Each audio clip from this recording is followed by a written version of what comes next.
সুপ্রিয় দর্শক, আমার শ্রম আমার লড়াই লাইভ আলোচনা অনুষ্ঠানে আপনারা যারা দেখছেন, যারা দেখবেন, দেশে ও দেশের বাইরে সকলকে ধন্যবাদ জানিয়ে আমাদের এই অনুষ্ঠান শুরু করছি।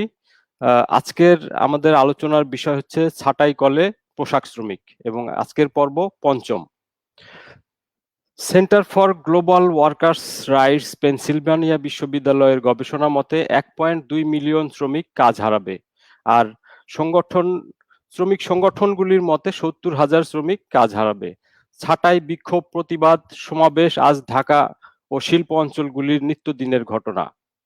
এবং সেই সাথে 27 জুন 2020 প্রথম আলোর একটা প্রতিবেদন, সেই প্রতিবেদনে বলা হয়েছে শুধু জুন মাসের প্রথম 3 সপ্তাহেই 10,909 জন শ্রমিক ছাঁটাই হয়েছে। এবং সেই প্রতিবেদন অনুযায়ী বস্ত্র খাতের ছাঁটাই ধরলে সংখ্যাটি দিনে 531 জন দাঁড়ায়। তো শ্রমিকের খাবার নেই, হাতে টাকা নেই, কাজ নেই, শ্রমিক আজ দিশেহারা। এই প্রেক্ষিতে আমার শ্রম আমার লড়াই ফেসবুক পেজের আয়োজন ছাঁটাই কলে পোশাক শ্রমিক। এই আলোচনা অনুষ্ঠানে এমন দুজন অতিথি আমাদের সাথে আছেন যাদের সাথে আমাদের এই আলোচনা হবে। তার মধ্যে আছেন HM শামসুল হক, যুগ্ম সম্পাদক, জাতীয় গার্মেন্টস শ্রমিক জোট বাংলাদেশ। ধন্যবাদ শামসুল হক ভাই আমাদের সাথে যুক্ত হওয়ার জন্য। এবং আমাদের সাথে আরেকজন অতিথি আছেন রেবেকা আক্তার, সভাপতি, গাজীপুর মহানগর স্বাধীন বাংলা গার্মেন্টস শ্রমিক কর্মচারী ফেডারেশন। তবে আমাদের রেবেকা আক্তার আপা যান্ত্রিক সমস্যার কারণে এখনই যুক্ত হতে পারেননি, আমরা তাকে পরে যুক্ত করে নিব। আমরা প্রথমে আলোচনা শুরুর আগে আমাদের সাথে আরো শ্রমিক আছেন যারা সরাসরি ফ্যাক্টরি কাজ করেন এবং সেই কাজ অবস্থা থেকেই তারা ছাঁটাই হয়েছেন, ছাঁটাইয়ের শিকার হয়েছেন। আমরা তাদের সাথে কথা বলে তারপরে মূল আলোচনায় যাব। তো তার আগে আমরা আমাদের সেই শ্রমিক ভাই বোন, তো তার মধ্যে রিনা আক্তার আপা, তো রিনা আক্তার আপার সাথে আমরা তার বর্তমান অবস্থার কথা জানবো, জেনে তারপরে আমরা মূল আলোচনায় যাব।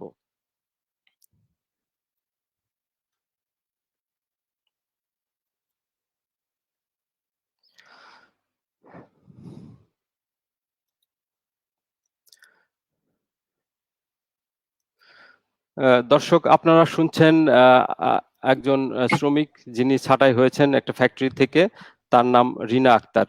রিনা আক্তার আপা, হ্যালো আপা। জি আপা, আমরা একটু আপনার কাছে জানতে চাই যে আপনি কিভাবে ছাঁটাই হলেন আপনার চাকরি থেকে?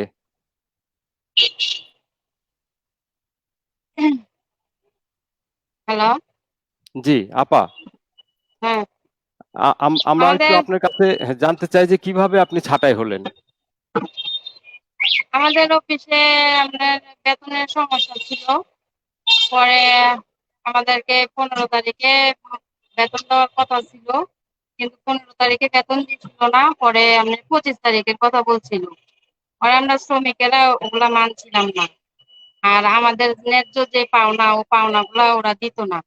তাই আমরা আন্দোলন করছিলাম। আন্দোলনের পরে এই 15 তারিখে ডিসিশন দিল যে আমাদেরকে, আমরা বলছি যে আমাদেরকে 15 তারিখ 17 তারিখে বেতন দিতেই হবে। পরে যে বললো যে ঠিক আছে 17 তারিখ আমরা বিবেচনা করব। পরে আমরা বললাম যে না, আমাদের দাবি মানতে হবে, আর আমাদের যেই 17 তারিখে বেতনের কথা 17 তারিখে দিতে হবে, 25 তারিখে আমরা বেতন নিব না। তখন এই যে ওনারা আমাদের কাছ থেকে সময় নিচ্ছিল। সময় 2 দিন নেওয়ার পরে 17 তারিখে আমাদেরকে ডাকছে। ডাকার পরে আমাদেরকে বেতন দিয়েছে। দেওয়ার পরে বললো যে তাহলে 2 দিন পরে আমরা আবার আপনাদেরকে ডাকবো। তখন এই যে 2 দিন পরে আমাকে আর ডাকে নাই। আমাদের যে কয়জন যে শ্রমিক ছিল ওদেরকে ডাকে নাই, আর অন্যান্য শ্রমিক যারা ছিল ওদেরকে ডাকছে। পরে আমি যোগাযোগ করলাম, করার পরে বললো যে আমরা আন্দোলন করার নাকি আমাদের নামে কেস করছে, আমরা অফিসে যাইতে পারবো না। তখন আর বাকি যে লোকগুলাকে ডাকছে ওদেরকে হাতে সই দিয়ে দিয়া ওদেরকে ভিতরে ঢুকাইছে। পরে আমি আবার যা বললাম যে ঠিক আছে, আমাদেরকে তো ডাকলেন না, আমরা আসতে পারবো না, তাহলে আমাদের যে কয়েকদিনের বেতন ছিল ওগুলা বেতনগুলো আমাদেরকে দিয়ে দিয়েন। ওরা বলছে যে না, তোমাদেরকে ওই বেতন দেওয়া হবে না, চাকরিও নেওয়া হবে না আর বেতনও দেওয়া হবে না। ওই বেতন নিয়েই আন্দোলন করছিলাম আর কি, ওটা ওটা নিয়েই। কিন্তু ওরকম ভাঙচুরের মধ্যে কোনো ছিলাম না, সবার সাথেই ছিলাম। তো পরে যখন ওরা অফিস করতেছে, আমি সুপারভাইজারকে ফোন দিছিলাম, বললো যে আমি বললাম যে সবাইকে ডাকলেন, আমারে বললেন না। তখন ওনারা বললো যে আপনি যদি পুলিশ ডাঙ্গায় আসতে পারেন, আপনি পুলিশে ধরে নেয়, ওটার দায়িত্ব আমরা না, যদি আপনি পারেন তাহলে ভিতরে আসেন। পরে বললো, বলার পরে আমি আর ভয়েতে অফিসে আর গেছি না। পরে আমার সাথে আর কোনো কথা হয় নাই, আর কোনো ব্যাপারে বলে নাই। বেতন দিছিল, আমি আবার বললাম যে আমার বেতনটা কি দিবেন না, আমার তো চলা অনেক কষ্ট হয়ে যেতেছে, কারণ আমার এই চাকরিটা দিয়েই আমি আমার সংসারটা চলে। আমার সন্তান একটা আছে, মাদ্রাসায় পড়ে, ওই সন্তানটারে নিয়ে আমি থাকি। এখানে বাসা ভাড়া দিতে হয়। আমার আর ওরকম আর্থিক নাই যে আমি সচ্ছলভাবে চুইলা খাইতে পারবো, এরকম কোনো আমার ই নাই। কিন্তু বেতন দেয়, এই যে 2 মাস বসে আছি, আমার বেতনও দিচ্ছে না, আমারও চলতে অনেক কষ্ট হইতেছে আমার সন্তানটারে নিয়ে। এখন এই সামনে একটা ঈদ, এরকম সময়ে আমার মানে করুন অনেক ক্রিটিক্যাল হয়ে গেছে আমার চলা। তারপরে ওদেরকে রিকোয়েস্ট করছি যে আমার যে কয়দিন পাওনাটা ওই দিন আপনারা দিয়ে দেন, জি। কিন্তু ওনারা রিনা আপা, না করছে। হ্যাঁ বলেন। জি, এই যে ছাঁটাই হলেন নিয়ম বহির্ভূত ভাবে, হ্যাঁ, এখন আপনার একটা সন্তান আছে, হ্যাঁ, আপনার সংসার আছে, তো তাদেরকে নিয়ে কিভাবে চলছেন আজকে?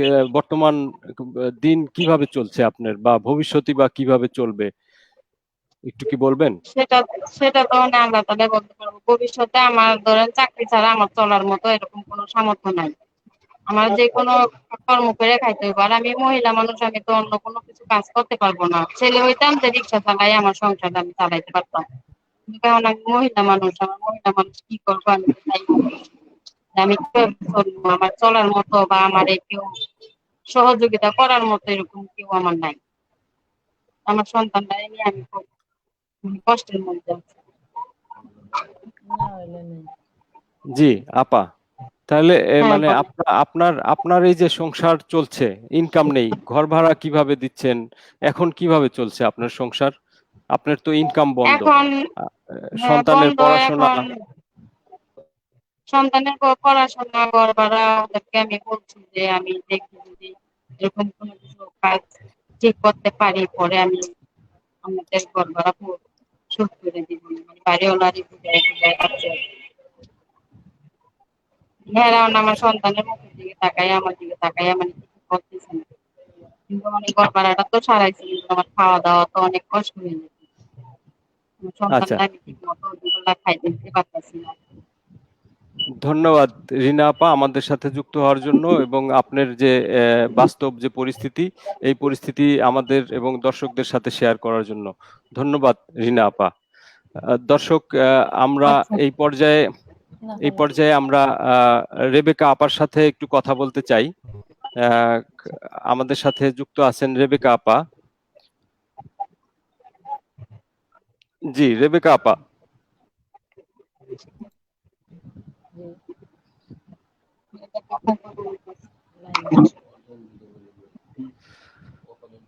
দর্শক, রেবেকা আপার হয়তো যান্ত্রিক গোলযোগের কারণে। জি, রেবেকা আপা শুনতে পাচ্ছেন?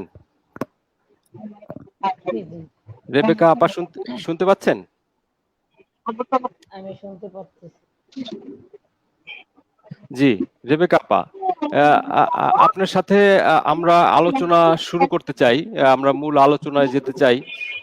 দেশে একদিকে যেমন করোনা আতঙ্ক, চারদিকে মৃত্যুর মিছিল, আবার নতুন শুরু হয়েছে বন্যা। তো এই যে পরিস্থিতি, এই পরিস্থিতিতে ছাঁটাইয়ের হিড়িক, হ্যাঁ, এবং এই পরিস্থিতিতে আপনারা সরাসরি মাঠে কাজ করছেন নিজেদের জীবনের ঝুঁকি নিয়ে, সর্বশক্তি দিয়ে। তো এই যে আপনারা মাঠে কাজ করছেন, কি দেখছেন, কি অবস্থা শ্রমিকের, কিভাবে তারা বেঁচে আছে, যদি একটু শেয়ার করতেন রেবেকা আপা। বিসমিল্লাহির রহমানির রহিম। আমার শ্রম আমার লড়াই। আমন্ত্রণ করার জন্য আরিফ ভাইকে ধন্যবাদ, এবং যারা আছেন উপস্থিত সকলকে আমার ধন্যবাদ জানাই। এবং আরো ধন্যবাদ জানাই স্বাধীন বাংলা গার্মেন্টস শ্রমিক কর্মচারী ফেডারেশনের পক্ষ থেকে, এবং আমার নেতা আবুল কালাম আজাদ ভাই এবং আমার নেত্রী শামীমা নাসরিন আপার পক্ষ থেকে, 40 লক্ষ গার্মেন্টস শ্রমিক ভাই বোনদের পক্ষ থেকে আমার সংগ্রামী সালাম। আসসালামু আলাইকুম। আজকে আপনারা দেখতে পারতেছেন, আপনাদের অবগত আছে যে গত মার্চ মাস থেকে এক বাংলাদেশে সহ সারা বিশ্বে করোনা মহামারী। তো এই মহামারীর ভিতরে যে আপনাদের এই আমাদের এই পরিস্থিতি মালিকরা অযৌক্তিকভাবে যে মালিক এবং সরকারের যে ডিসিশন দিছে, অযৌক্তিক ডিসিশনের কারণে শ্রমিকদের খুবই বেহাল অবস্থা। তো আসলে যারা চাকরি হারা শ্রমিক ভাই বোনরা, তাদের অবস্থানটা হচ্ছে যে অনেক করুণ। যা বলা বাহুল্য যে আসলে আমাদের দেশের প্রেক্ষাপটে দেখা গেছে যে আসলে যারা এই দেশটাকে ধরে রাখছে, সাধারণ শ্রমিকরা বা শিল্পটাকে ধরে রাখছে, তাদের আজকে কোনো মূল্য নেই, তাদের কোনো মর্যাদা নেই, তাদের কোনো শ্রমের কোনো কোথাও কোনো প্রচার নেই যে আসলে এই শিল্প কাদের জন্য, বা এই শ্রমিকরা যে বেহাল অবস্থায় আছে। আজকে দেখা গেছে এই বারবার যে বলা হয়েছে যে লকডাউন, যে আসা যাবে না, দেশ থেকে যে যেখানে আসো সেখানেই থাকো, তখন কিন্তু এই মানে টিভিতে প্রচার করা হয়েছে যে যার যার বেতন চলে যাবে, কারো চাকরি চলে যাবে না।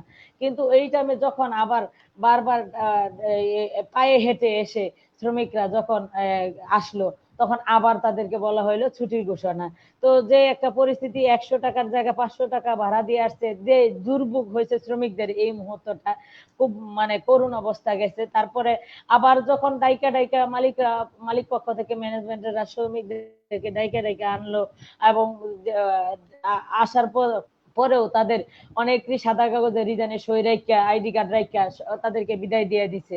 যে বাস্তবতা দেখা গেছে যে আসলে একেবারে যে ছাঁটাই বলতে আমি কিছু বুঝি না, ছাঁটাই হয় নাই, তাদেরকে গলা টিপে হত্যা করা হয়েছে। যে চাকরির জন্য এই করোনা মহামারীর সময়ে যে অবস্থানটা শ্রমিকদের, যে আমরা বলতেছি লকডাউন, ঘরের ভিতরে থাকো, তোমাদের স্বাস্থ্যবিধি নিয়ে, তারা কি করছে, চাকরি এর চলে যাবে সেই ভয়ে তারা দ্রুত ফ্যাক্টরির সামনে আসার পরও তাদের ছাঁটাই কল থেকে রক্ষা পায়নি, তাদের ঠিকই ছাঁটাই হয়ে গেছে। আসতে মানে দেশ থেকে আসার পরে তারা বলছে যে আমি মানে আবার বলে যে তোমাদের নোটিশ দেওয়া হয়েছে, তোমাদেরকে এই আইডি কার্ড রেখে যাও, তোমাদের বেতন টেতন দিয়ে দিব। বিভিন্ন ভাবে হয়রানি করা হয়েছে, একেবারে যে মানসিক যন্ত্রণা যেটা বলা হয়।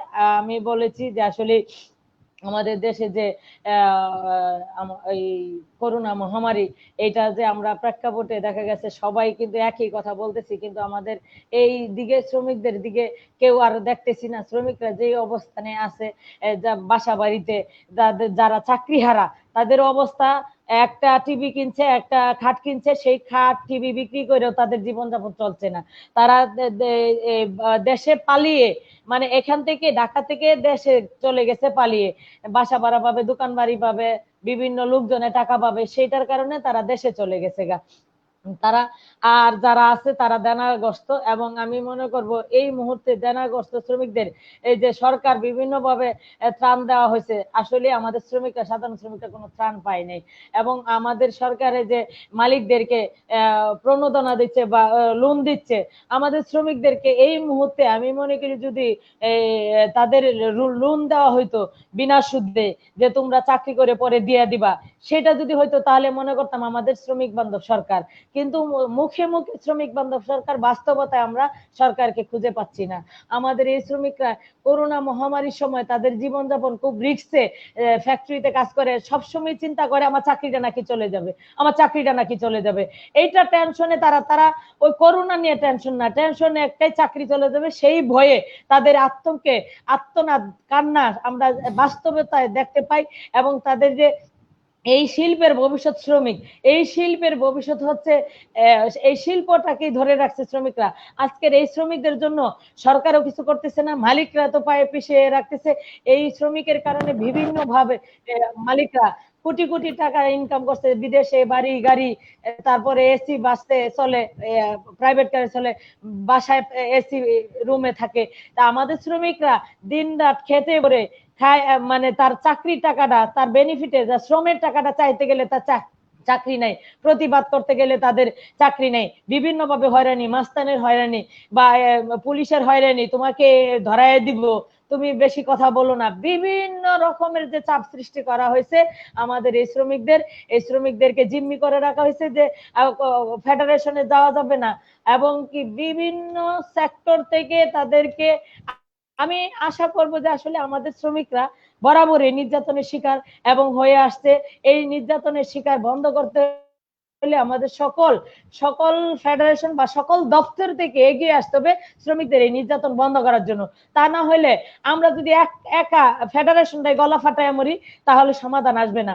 আমাদের সাথে সরকার থাকতে হবে। সরকার যদি খালি টিভিতে মানে বলে দেয় তাহলে হবে না, বাস্তবতায় আমাদের সাথে থাকতে হবে, আমাদের শ্রমিকের পাশে থাকতে হবে। এই শ্রমিক দেশের ভবিষ্যৎ, আগামী দিনের ভবিষ্যৎ, এই শ্রমিক শিল্পের ভবিষ্যৎ। এই শ্রমিক হচ্ছে এই দেশটাকে টিকিয়ে রাখছে। 82% আয় অর্জন করছে এই শ্রমিকে। এই শ্রমিকদের দ্বারাই কিন্তু আমাদের এই দেশটা চলতেছে। এই শ্রমিকের জন্য আমাদের করণীয় যেটা, আমাদের সরকার শ্রমিক বান্ধব সরকার, বাস্তবতায় শ্রমিক বান্ধব আমরা পাচ্ছি না। আমরা চাই এই শ্রমিক বান্ধব সরকার আমাদের পাশে থাকার জন্য। সরকার যতক্ষণ পর্যন্ত শ্রমিকের পাশে না দাঁড়াবে ততক্ষণ আমাদের শ্রমিকদের মুক্তি আসবে না, আমাদের শ্রমিকের রেহাই হবে না, ছাঁটাই কল থেকে রক্ষা পাবে না। এই রক্ষা পাওয়ার জন্য যা যা করণীয় আমরা চাই আমাদের কেন্দ্রীয় লিডার যারা আছেন, আমাদের প্রেক্ষাপটে যারা আমাদের এই সিনিয়র পার্সন, নেতা কর্মী ভাই বোনরা, তাদেরকে আমরা স্বাগত জানাইতে চাই যে আমাদের এই শ্রমিকদেরকে বেহাল অবস্থা থেকে রক্ষা পাওয়ার জন্য আপনারা এগিয়ে আসুন। আমরা সকলে মিলে মাঠে এবং যারা কেন্দ্রীয় ভাবে আছেন সকলে মিলে আমাদের এই শ্রমিকের মুক্তি আনার জন্য, আমাদের ছাঁটাই কলতে রক্ষা পাওয়ার জন্য, রেহাই পাওয়ার জন্য যা যা করণীয় আমাদের আন্দোলন গড়ে তুলতে হবে, সংগ্রাম গড়ে তুলতে হবে। আজ পর্যন্ত শ্রমিকের মুক্তি আন্দোলন সংগ্রাম ছাড়া কখনো সমাধান আসে না। আমরা চাই আমাদের এই সরকার যেন আমাদের শ্রমিকের দিকে তাকায়, আমাদের এই সরকার যেন এই মানে আজকে সরকার অন্যদিকে ঘুরিয়ে থাকার জন্য আজকে শ্রমিকদেরকে মালিকরা পিছিয়ে মারতেছে। এই মালিকরা আজকে পার্লামেন্টের সদস্য বেশি, তার জন্য তাদের কণ্ঠটাই বেশি দেখা যাচ্ছে। আজকে আমরা যদি প্রতিবাদে নামি তারপর আমাদের উপরে অন্যায়, অত্যাচার, মামলা, হামলা, হুমকি, পেটুয়া বাহিনী দিয়ে আমাদেরকে হুমকি দেয়। আমরা চাই এই ধরনের নির্যাতন থেকে রেহাই পেতে। ধন্যবাদ আপা।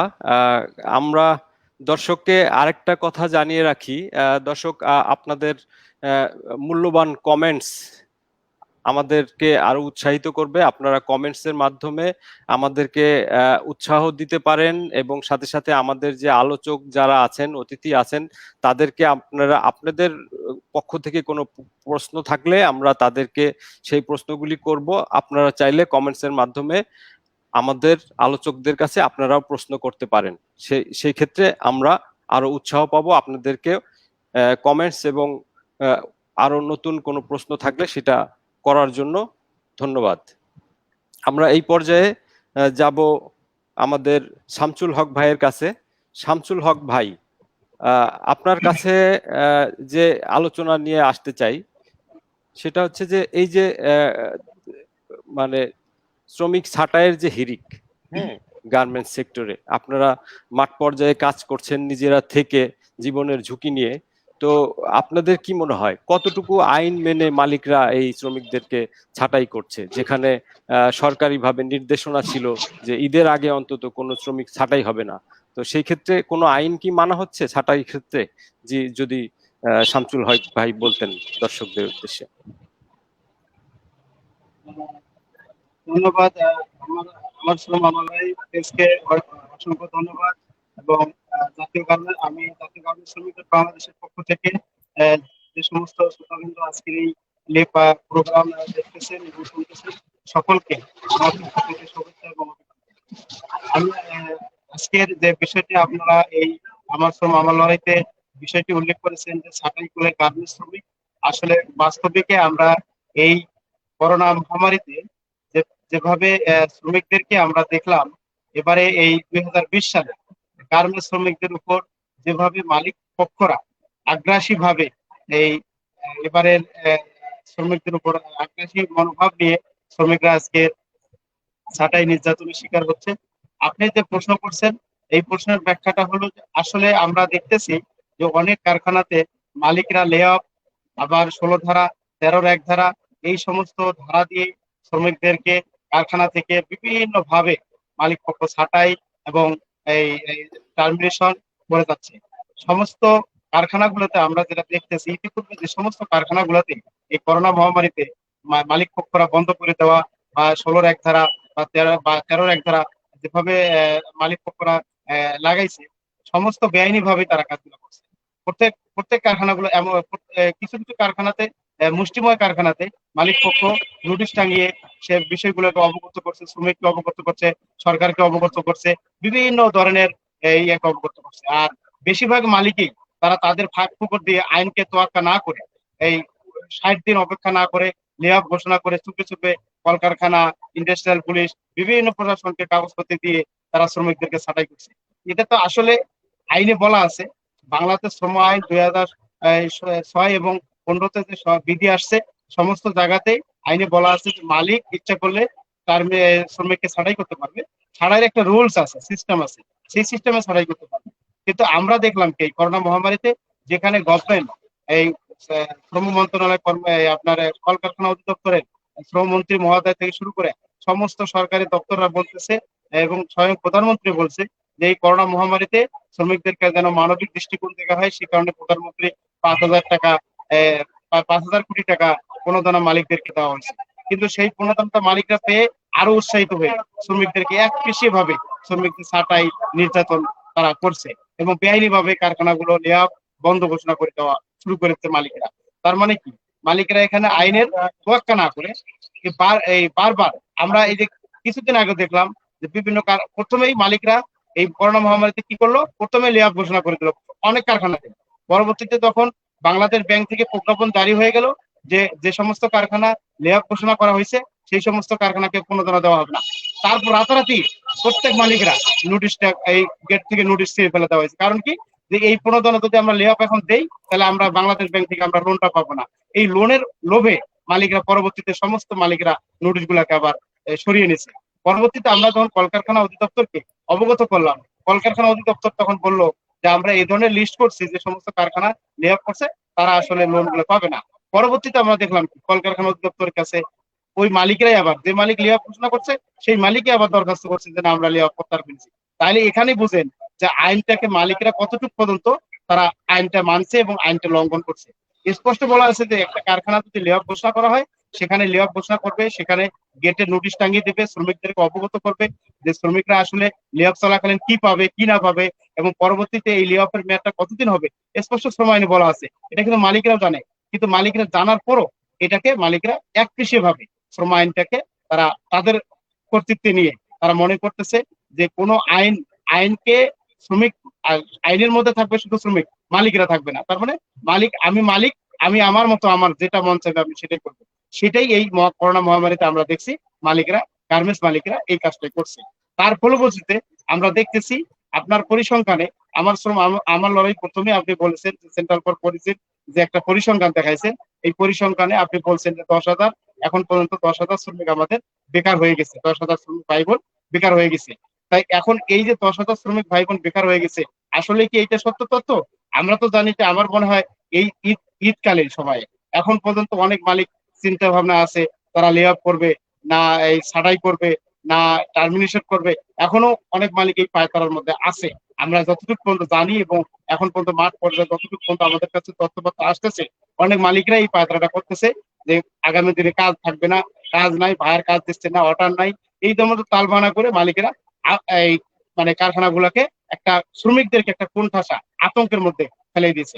এবং আরো আমাদের ধন্যবাদ। কাছে আরো আশ্চর্য বিষয়, ধন্যবাদ শামসুল হক ভাই। আপনি যেটা উল্লেখ করেছেন আসলে এই পর্যন্ত না, এটা প্রথম আলোর একটা প্রতিবেদন গত 24 তারিখের, যেটা শুধু জুনের প্রথম 3 সপ্তাহেই 10,909 জন শ্রমিক ছাঁটাই হয়েছেন, এটা প্রথম 3 মাসের।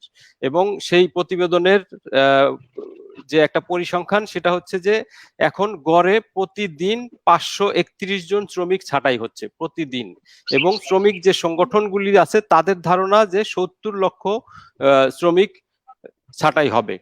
ঠিক আছে, তো এই হচ্ছে আহ, আহ, আমাদের সেই পরিসংখ্যানটা যেটা আমরা জানিয়েছিলাম।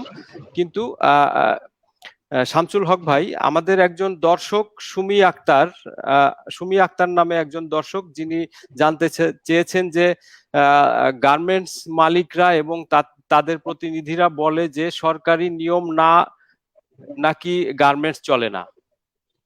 ঠিক আছে, হ্যাঁ, সুমি আক্তার বলেছেন মানে মালিক এবং মালিকদের প্রতিনিধি তাদের ভাষ্য হচ্ছে যে সরকারি নিয়মে গার্মেন্টস চলে না। তাহলে সে জানতে চেয়েছে যে সরকারি নিয়মে যদি গার্মেন্টস না চলে, তাহলে তারা কোন নিয়মে চালাতে চায়, মানে তাদের নিয়মটা কি? না, আপনি যদি জানা থাকে একটু জানাবেন। সুমি আপার বক্তব্যে আমি তাকে ধন্যবাদ জানাই কমেন্ট করার জন্য। সুমি আপার বক্তব্য যেটা বলছে ঠিক আছে। এখন এখন যেটা প্রেক্ষাপট, সুমি আপা এই প্রেক্ষাপটে বলছে এখন অনেক কারখানাতে ছুটি, এই আমরা দেখলাম আজকেও একটা কারখানাতে ছুটি নিয়ে শ্রমিকরা আন্দোলন করছে। তারা বলতেছে সরকারি ছুটি 3 দিন, আমরা দেবো 4 দিন। কিন্তু আমরা আমরা যেটা বলতে চাই মালিকদেরকে, সরকারি ছুটি 3 দিন, গভর্নমেন্টের যেটা কর্মচারী চাকরি করে তারা তো ছুটি পায় সপ্তাহে 2 দিন। আমার গার্মেন্টস শ্রমিক কয়দিন ছুটি পায় সপ্তাহে? গার্মেন্টস শ্রমিক তো শুক্রবার সাপ্তাহিক ছুটি হিসাবে অনেক কারখানা আছে, সেই কারখানা তো আমরা দেখি শুক্রবারও অনেক কারখানায় আমাদের শ্রমিক ভাই বোনেরা চাকরি করে। তাহলে তাদের সাথে তো আমাদের গার্মেন্টস শ্রমিকের মিল দিলে তো আসলে আমরা ওইভাবে এটাকে শ্রমিকরা মেনে নেবে না। কারণ একটা বছরে ঈদ আসে, ঈদ আসলে একটা শ্রমিকের অবশ্যই প্রাপ্য থাকে যে তার পরিবার পরিজন নিয়ে সে ঈদ করবে এবং পরিবার পরিজনের সাথে একটা আনন্দ উপভোগ করবে। তা সেই সুযোগটা যদি আপনি গার্মেন্টস শ্রমিক একদিক দিয়ে বলতেছেন যে আমরা আইন মোতাবেক কারখানা চালাবো, আরেক দিক দিয়ে বলতেছেন যে না আমরা আইনের তোয়াক্কা না করে, আইন তো আইনি সব আছে, আইন দিয়ে কি সব হয়? তাহলে এই যে মালিকেরা এক মুখে দুই কথা, তাহলে এই দুই কথার কারণে তো আজকের এই শ্রমিকদের পরিস্থিতি বা মালিকদের পরিস্থিতি এই জায়গাটার মধ্যে আসছে। আজকে যদি মালিক বলতো যে হ্যাঁ আমি একটা শ্রমিককে ছাঁটাই করলে এক্সপার্ট ল অনুযায়ী করবো, তাহলে শ্রমিক ওই ওই কারখানার শ্রমিক অবশ্যই জানে যে আমাকে যদি মালিক না রাখে তাহলে আমি এক্সপার্ট ল অনুযায়ী আমার অধিকারটা আমি পাবো। আর যদি আমাকে মালিক, এখন আমি আমার আইনটা মানবো, মালিক আমার আইনটা মানবে না, তাহলে তো এখানে সংঘর্ষ থাকবে। মালিক শ্রমিক সুসম্পর্কটা থাকে তখনই যখন মালিক এবং শ্রমিকের মধ্যে কোনো একটা বিরোধ নিয়ে মালিক শ্রমিক উভয়ে মালিকের সাথে শ্রমিক মিলে যায়, তখন তো আর কোনো ওখানে বিরোধ থাকে না। কিন্তু দূরত্বটা তখনই হয় যখন মালিক এবং শ্রমিক মধ্যে দূরত্বটা থাকে, তখন কিন্তু এখানে শ্রমিক একদিক দিয়ে খুশি ওঠে, মালিক আরেক দিক দিয়ে তার আইন ভাইলেন্স করে সে অন্য অন্য পথ অবলম্বন করে। যার কারণে কিন্তু আজকে সুমি আপা যে বক্তব্যটা বলছে যে মালিকরা বলে যে আমরা আইন মোতাবেক কারখানা চালাই, আবার বলে যে সরকারি নিয়মে কি কারখানা চলে। এই যে দুই কথা, ওই এক মুখে দুই কথা, এই কারণে এই দিনও কিন্তু এই কাজগুলো হচ্ছে যে আমরা আইন মানি আর বিচার মানি, তাল গাছটা আমার। মালিকের বক্তব্যটা হলো বিচার মানি আমি, তাল গাছটা আমার। এটা হলো মালিকদের বক্তব্য। জি, জি, ধন্যবাদ শামসুল হক ভাই। আমরা এবার একটু রেবেকা আপার কাছে যাব।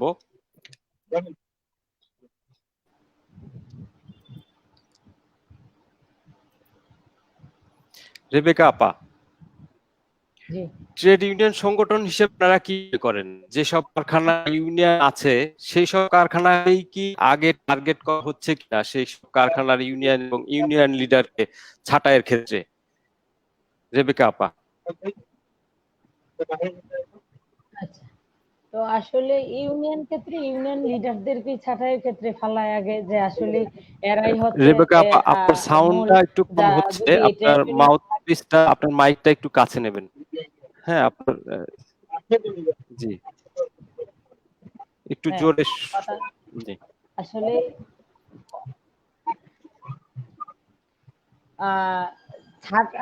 ট্রেড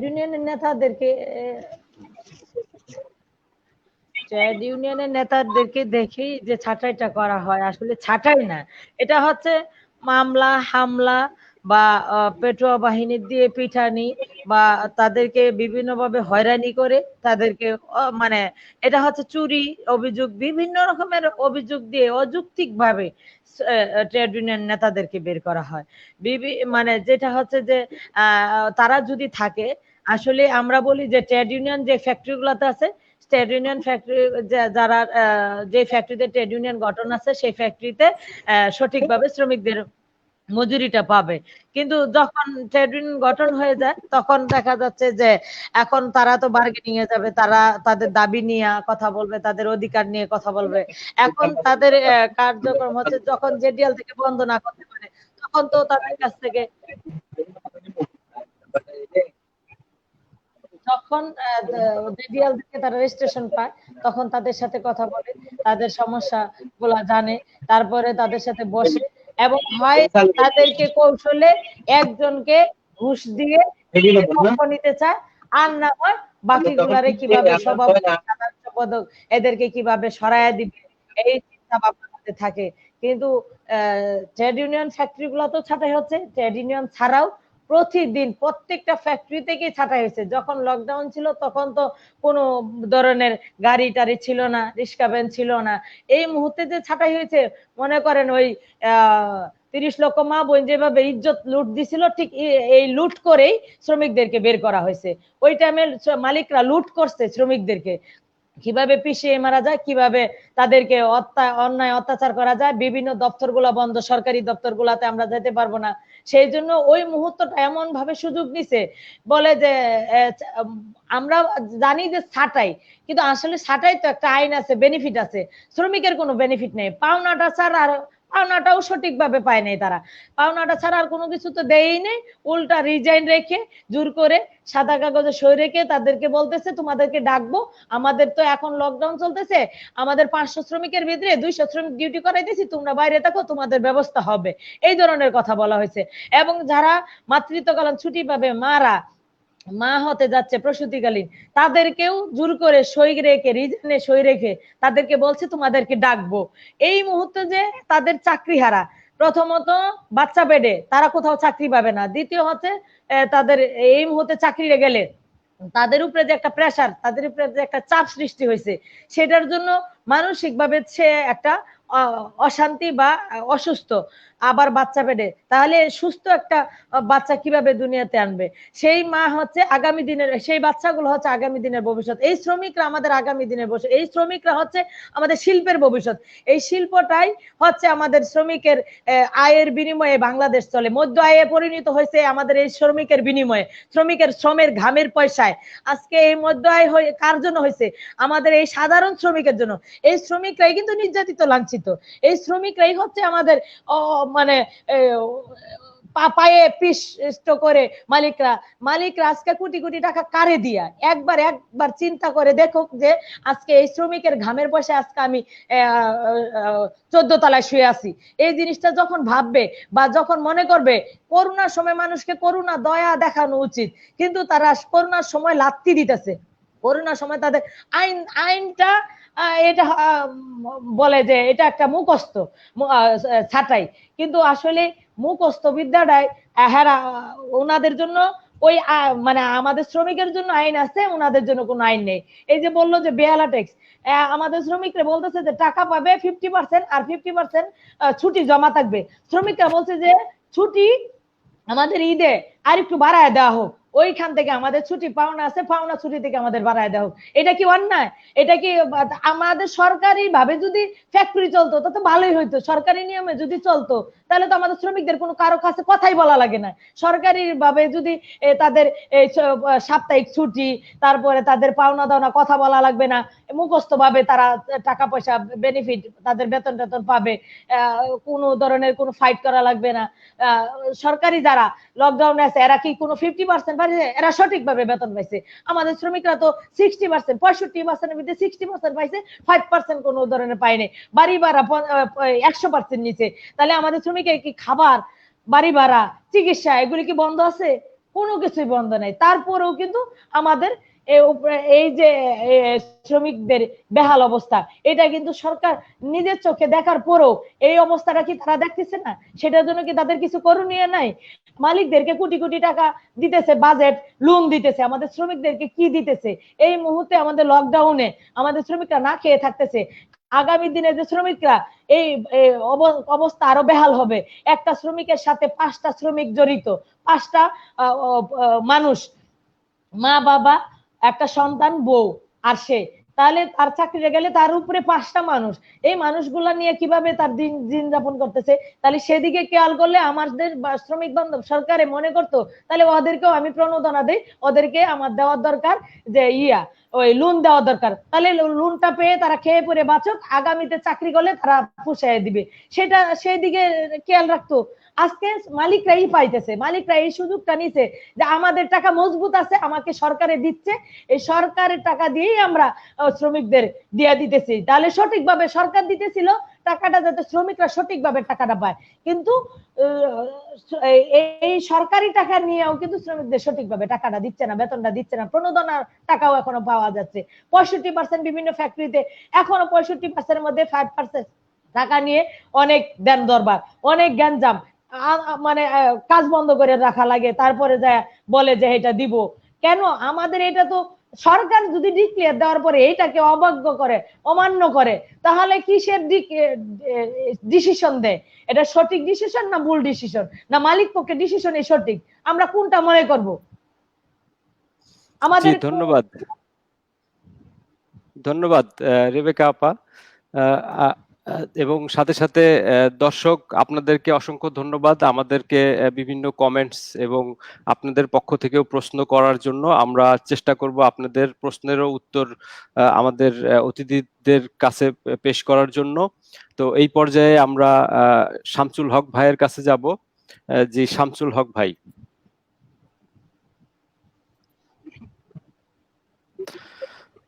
শামসুল হক ভাই, 25 এপ্রিল এবং 28 এপ্রিল স্কোপের আলোচনায় এবং পরবর্তীতে স্বরাষ্ট্রমন্ত্রী এবং শ্রমমন্ত্রী তাদের আলোচনায় আশ্বাস দেওয়া হয়েছিল যে কোনো শ্রমিক ছাঁটাই হবে না, এবং এই ক্ষেত্রে কলকারখানা অধিদপ্তর আপনাদের কি কোনো সহযোগিতা করেছে কিনা, বা এই ক্ষেত্রে সরকারের কি ভূমিকা, যদি শামসুল হক ভাই দর্শকদের উদ্দেশ্যে একটু বলতেন।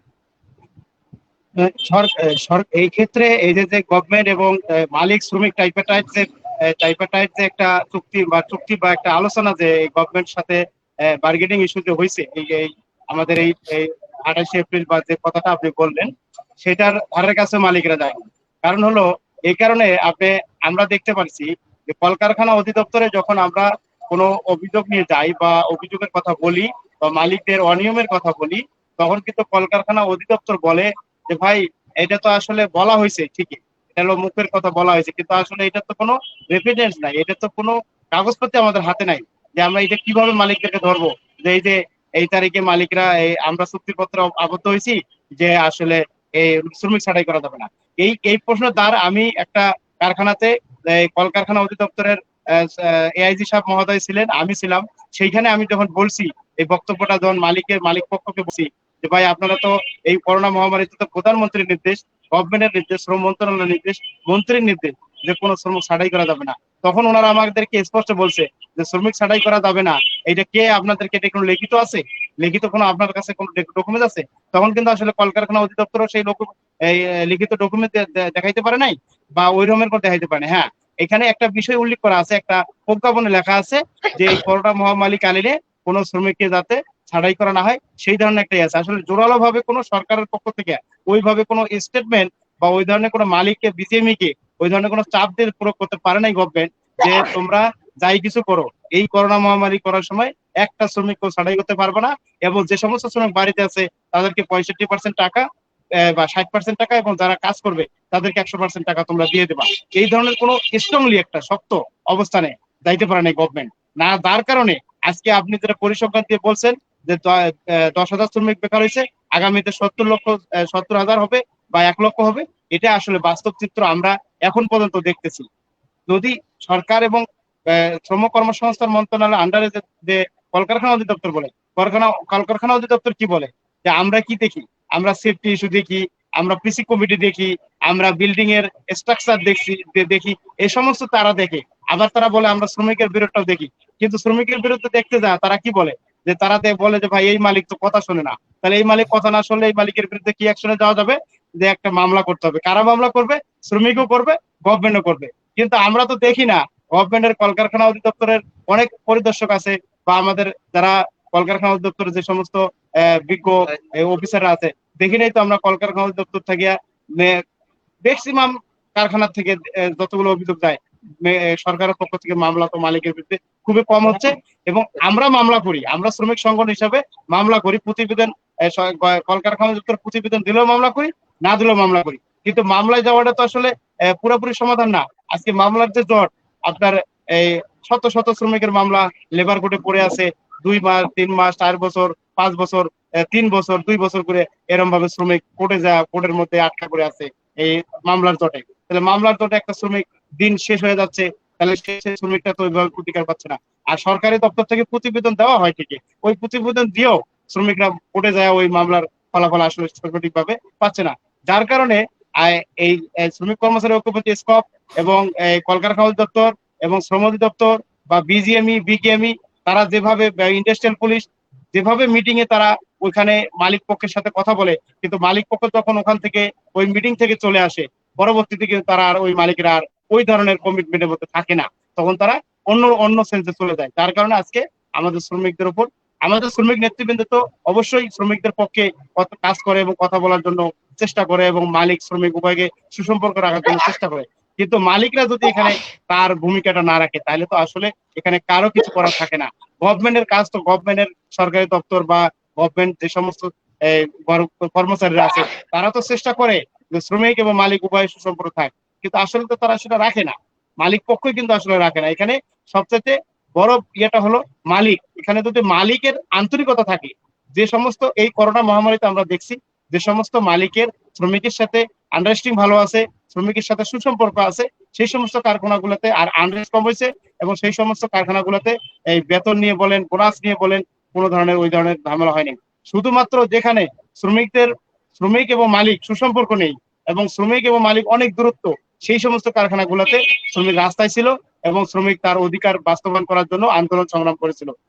এইটাকেই পুঁজি করে মালিকরা, এটাতে আবার অনেক নেতাদের উপরও অনেক মালিকরা আগ্রাসী মনোভাব মনে করছে, যে বলতেছে যে নেতারা উস্কে দিচ্ছে। আপনি মালিক, আপনি তো শ্রমিকরা তার যথাযথ অধিকার দিচ্ছেন না। আবার এটার জন্য যদি যথাযথ অধিকারের জন্য যদি শ্রমিক ফেডারেশন বা শ্রমিক সংগঠন যদি শ্রমিকদেরকে সংগঠিত করে যদি শ্রমিকের অধিকারটা বাস্তবায়ন করার চেষ্টা করে, সেখানে যদি উস্কানি দাতা হয় শ্রমিক নেতারা, তাহলে এটাও তো একটা দুঃখজনক বিষয়। এক মালিক আগে আসতেছে না, আমরা শ্রমিক ফেডারেশন আমরা চেষ্টা করি যে শ্রমিকদের যাতে শ্রমিক রাস্তায় না নামে, যাতে শ্রমিক ভাঙচুরের পথ না বেছে নেয়, যাতে শ্রমিক সুসংগঠিত থাকে, সেটাকে আমরা একটা জায়গায় চেষ্টা করে মালিকের সাথে বসে সুসম্পর্ক করার চেষ্টা করি। সে জায়গাটাও মালিকরা চিন্তা করে যে এই শ্রমিক ফেডারেশন নেতারা ইন্ধন দিচ্ছে এবং শ্রমিক ফেডারেশন নেতাদের কারণে আজকে আমার ফ্যাক্টরিতে এই ঘটনা, কিন্তু ওনার কথাটা উনি বলে না যে আমার কারণে যে আজকে শ্রমিক রাস্তায়, সে কথাটা কিন্তু কোনো মালিক আজ পর্যন্ত বলে নাই আমার জানা মতে। ধন্যবাদ শামসুল হক ভাই। দর্শক, আপনারা দেখছেন আমার শ্রম আমার লড়াই ফেসবুক পেজের লাইভ আলোচনা অনুষ্ঠান ছাঁটাই কলে গার্মেন্টস শ্রমিক। আপনাদের অসংখ্য ধন্যবাদ আমাদেরকে কমেন্টস মাধ্যমে বিভিন্ন রকম পরামর্শ দিয়ে সহযোগিতা করার জন্য এবং আমাদের উৎসাহ দেওয়ার জন্য। আমি এই পর্যায়ে আমাদের রেবেকা আপার কাছে যাব। রেবেকা আপা। জি রেবেকা আপা, আপনার সাথে যে বিষয়ে কথা বলতে চাই সেটা হচ্ছে সরকারের নির্দেশনা সত্ত্বেও মালিকরা এভাবে শ্রমিক ছাঁটাই করছে। এইরকম অবস্থায় ট্রেড ইউনিয়ন সংগঠক হিসাবে আপনাদের কি মাঠ পর্যায়ে কি দায়িত্ব বা কি হওয়া উচিত বলে আপনি মনে করেন? সরকারি নির্দেশনা তো মালিকরা মানে নাই, ঠিক আছে, কিন্তু সরকারি নির্দেশনা যদি না মানে তাহলে তো আমার মনে হয় যে একদিকে সরকার যা বলতেছে অন্যদিকে উল্টাটা মালিকরা করতেছে, তাহলে এটার সুরক্ষাটা কোথায় আমি তো নিজেও জানি না। আসলে এই মালিকরা যে এই শ্রমিকদেরকে ছাঁটাই করেছে, একটা মালিকের এমন কোনো ফ্যাক্টরি নাই শ্রমিক ছাঁটাই হয়নি, এমন কোনো ফ্যাক্টরি নেই। তাহলে যে কোটি কোটি টাকার মালিক যে ফ্যাক্টরি সেও ছাঁটাই করছে, যে 1 নাম্বার 3 নাম্বার ফ্যাক্টরি সেও ছাঁটাই করছে, 2 নাম্বার ফ্যাক্টরি সেও ছাঁটাই করছে, 1 নাম্বার ফ্যাক্টরি ছাঁটাই করছে। শ্রমিক ছাঁটাই ঠিকই চলছে, শ্রমিকের অধিকার তো সুরক্ষা হয়নি। শ্রমিক ছাঁটাই বন্ধ যেমন করতে পারে নাই সরকারে, ঠিক মালিকদেরকে তো এটা বলে নেই যে ঠিক আছে তুমি ছাঁটাই করতেছো তার ছাঁটাই বেনিফিটটা দাও, সেটাও কিন্তু দেয়নি। তাহলে এই শ্রমিক ছাঁটাই হয়েছে এমন কোন মালিকরে চাপও দেয় নাই সরকারে, যে এমন কোন চাপ সৃষ্টি করছে বা কলকারখানা কাছে যে শ্রমিক ছাঁটাই নিয়ে গেলে তারা বলে যে ঠিক আছে, ওই যে শামসুল ভাইয়ের কথা, যে ঠিক আছে আমরা মালিক কথা শুনতেছে না, মামলা মামলা তো অনেক দূরের ব্যাপার, মামলা পর্যন্ত শ্রমিককে খুঁজেই পাওয়া যায় না। শ্রমিক বলে ফেডারেশনটা এই টাকা খায়া ফেলাইছে, ফেডারেশনটা মনে হয় মালিকের কাছে বিক্রি হয়ে গেছে। আমরা তো মামলা করি ঠিক আছে, কিন্তু মামলার পর্যন্ত তো 2 বছর 3 বছর 5 বছর চলে। আমাদের শ্রমিকরা তো ওই পর্যন্ত বিশ্বাস করে না। কিন্তু কলকারখানাতে যাওয়ার পরে, কলকারখানাও তো একটা সরকারি দপ্তর, ওখানে আমরা কেন বিচারটা পাই না দ্রুত? ওই ওই ওরা কেন চাপ দিয়ে মালিকদেরকে, হ্যাঁ অন্যায় তো আমাদের শ্রমিকরাও করে, অ্যাবসেন্ট করে, এটার জন্য কি তার শাস্তি হবে পেটে লাথি দেওয়া, চাকরি চলে যাওয়া? এটা এই যে সরকারি দপ্তরগুলা, বিভিন্ন দপ্তর হচ্ছে সরকারি দপ্তরগুলাকে চাপ প্রয়োগ করে মালিকদেরকে চাপ প্রয়োগ করে শ্রমিকের অধিকার আদায় করতে হবে। এখন যদি কয় আমার তো কিছু করার নাই, এই দায় এড়ায় যায়, এটার জন্য যে কি করণীয় আমি আমি আমাদের কেন্দ্রীয় নেতা কর্মীদের, লিডারদের বলবো, এবং সরকারকেও বলবো, আমাদের শ্রমিক বান্ধব সরকার আমরা খুব পছন্দ করি নেত্রীরা, কিন্তু আমাদের নেত্রী কেন আমাদের দিকে তাকাচ্ছে না, শ্রমিকের দিকে তাকাচ্ছে না? এই শ্রমিকরাই এই সস্তা শ্রমে দেশটাকে টিকে রাখছে, বাংলাদেশটাকে, এই শ্রমিকরাই এই শিল্পটাকে ধরে রাখছে। এদের জন্য কি কিছু করণীয় নাই? আমি আপনার কাছে জানতে চাই যে আসলে এদের জন্য সরকারি ভাবে কি করণীয়? সারা বাংলাদেশ যদি উল্টেও যায় কোনো লাভ নাই, যদি সরকার যদি এগিয়ে না আসে, শ্রমিক ছাঁটাই কল থেকে রক্ষা না করতে পারে, সরকার যদি এগিয়ে না আসে, আমরা যদি যত আন্দোলন সংগ্রাম মিছিল মিটিং করে যাব, সমাধান আসবে না, সমাধান আসবে না। সমাধান একটাই, আমরা ঐক্যবদ্ধ হব, শ্রমিকদেরকে ঐক্য রাখবো, আমাদের মালিক পক্ষকে চাপ প্রয়োগ করতে হবে আমাদের সরকারি দপ্তর থেকে। তাহলে তারা এই ছাঁটাইটা একবার যদি বলতো, তুমি যে ছাঁটাই করছো তোমার ফ্যাক্টরি লকডাউন করে দিলাম, লক আউট, একেবারে তোমার ফ্যাক্টরি আর চলবেই না, তাহলে ছাঁটাই বন্ধ করতো। যদি সরকার এই ডিসিশন নিত 2-4টা-5টা ফ্যাক্টরিতে, তাহলে বাকি ফ্যাক্টরি গুলা আর কোনোদিন এই শ্রমিক ছাঁটাই করলো না। এখনো সময় আছে, এই ঈদের আগে শ্রমিক ছাঁটাই হবে বা ঈদের পরে হবে, এটাকে ঠেকানোর জন্য সরকার এগিয়ে আসতে হবে। যদি যখন এইটাকে না ঠেকানোর জন্য সরকার এগিয়ে না আসে, তাহলে মনে করবো সরকারের ভূমিকাটা পুরাটাই নাটকীয়। হ্যালো, ধন্যবাদ রেবেকা আপা। আমি এ পর্যায়ে শামসুল ভাইয়ের সাথে আবার কথা বলতে চাই। শামসুল হক ভাই। জি, শামসুল হক ভাই, যে বিষয়ে কথা বলতে চাই, এই যে করোনার এই মহামারীর সময়ে গণহারে শ্রমিক ছাঁটাই হচ্ছে এবং শ্রমিকের যে দুর্দশা, হ্যাঁ, দিশেহারা অবস্থা শ্রমিকের, তাদের হাতে টাকা নাই, তারা খেতে পাচ্ছে না, তাদের ঘর ভাড়া নাই, এদিকে দেশে যেতে পারছে না, দেশে বন্যা। তো এই পরিস্থিতিতে মানে তাদের স্বার্থ রক্ষার্থে আপনারা যারা মাঠ পর্যায়ে নিরলস প্রচেষ্টা করে যাচ্ছেন অলরেডি শ্রমিকের জন্য, তাহলে শ্রমিকের অধিকার আদায়ের ক্ষেত্রে আর কি কি পদক্ষেপ আছে, যে পদক্ষেপ আপনারা নিলে এই অধিকার আদায়ে আমরা বাস্তবায়নে আমরা সমর্থ হব, বা সেই ক্ষেত্রে আমাদের সম্মিলিত আন্দোলন কি পারে না এটা করতে, বা সেই আন্দোলন কেন হচ্ছে না, বা সেই আন্দোলন কি আমরা মাঠ পর্যায়ে করতে পারি কিনা, যদি বলতেন শামসুল হক ভাই। হ্যাঁ, আপনার কথা ঠিক আছে ভাই। আমরা তো আমাদের সংগঠনের পক্ষ থেকে আমরা যারা মাঠ পর্যায়ে কাজ করে যাচ্ছি, নিরলস প্রচেষ্টা করে যাচ্ছি যাতে শ্রমিকরা তার অধিকারটা বাস্তবায়ন করতে পারে, তার অধিকার বাস্তবায়ন করে যেন শ্রমিক তার সুন্দর জীবন যাপন করতে পারে, আমরা তো সেই দিকে আছি। কিন্তু এখানে সবচাইতে বড় একটা যে গ্যাপের জায়গা, সেটা হলো যে আমাদেরকে যদি আমরা তো একটা একটা আমরা শ্রমিক সংগঠন করি, আমাদের তো একটা রুলস অফ প্রসিডিউর করতে হয়। আমরা তো কারখানার গেটে যা মালিকরে পিটাইতে পারবো না, আমরা তো কারখানার গেটে যা কোনো ম্যানেজমেন্টকে পিটাইয়া তার শ্রমিকের অধিকার বাস্তবায়ন করতে পারবো না। আমরা আইনের মধ্যে থেকে মালিক শ্রমিককে সুসম্পর্ক রেখে আমরা শ্রমিকের অধিকারটা বাস্তবায়ন করতে চাই। সে জায়গাটায় যদি মালিক একঘেয়েমি করে, সেক্ষেত্রে তো শ্রমিক সংগঠন বা আমরা যারা আছি বা গভর্নমেন্টের যারা লোক আছে, তারা যদি অপারগ হয়, তাহলে সেক্ষেত্রে এখানে ভূমিকাটা থাকতে হবে সরকার এবং মালিক, বিজিএমইর যে একটা সংস্থা আছে মালিক সমিতি, তাদের উপর একটা সরকারের অবশ্যই হস্তক্ষেপ করা দরকার। যে তোমরা, যেমন আমরা দেখছি কিছুদিন আগে মাননীয় শ্রম প্রতিমন্ত্রী উনি বলছে যে ডাইরেক্ট আগে আমার যে কোনো কারখানাতে ঝামেলা হবে, আগে কলকারখানা অধিদপ্তর আমার দেখবে, তারপরে যদি কলকারখানা অধিদপ্তর নিষ্পত্তি করতে না পারে তখন বিজিএমই দেখবে। কিন্তু আসলে সেটা যখন মন্ত্রী ঘোষণা দিছে, ঘোষণা দেওয়ার পর আমরা দেখতেছি যে না, মালিকরা তারপরও ওই ডাইভে আসে ঠিকই, কিন্তু অন্তর দিয়ে আসে না। তারা দেখবেন যে গোপনে যায়, আবার ওই বিজিএমই, ওই মালিক সমিতি তাদের কথাটাই বহাল থাকে। যেমন এটা একটা বিষয়। আরেকটা বিষয় আমি আপনাকে বলি, দেখেন আমরা শ্রমিক সংগঠন কিছুদিন আগে একটা কারখানা 25 জন নেতার মাধ্যমে একটি কারখানার এই সমঝোতা চুক্তি হয়ে গেছে। 25 জন নেতার স্বাক্ষরে একটা কারখানা নিষ্পত্তি হওয়ার পরেও সেইখানে মালিক তার আইনগত পাওনা শ্রমিকের দেওয়ার ক্ষেত্রে এমন গড়িমসি করছে, যে শ্রমিক পাবে 17,000 সেই শ্রমিককে দিতে 10,000 দিয়ে তাকে পিটিয়ে জঙ্গলের মধ্যে টাকা দিয়ে সেই শ্রমিককে বিদায় করার জন্য চেষ্টা করছে এই মালিক। তাহলে আপনি দেখেন 25 জন নেতার স্বাক্ষরিত একটা সমঝোতা চুক্তি, সেই চুক্তিকেও মালিক বৃদ্ধাঙ্গিল দেখিয়ে শ্রমিকদের আইনগত পাওনা না দিয়ে তারা এই গড়িমসি করে করতেছে।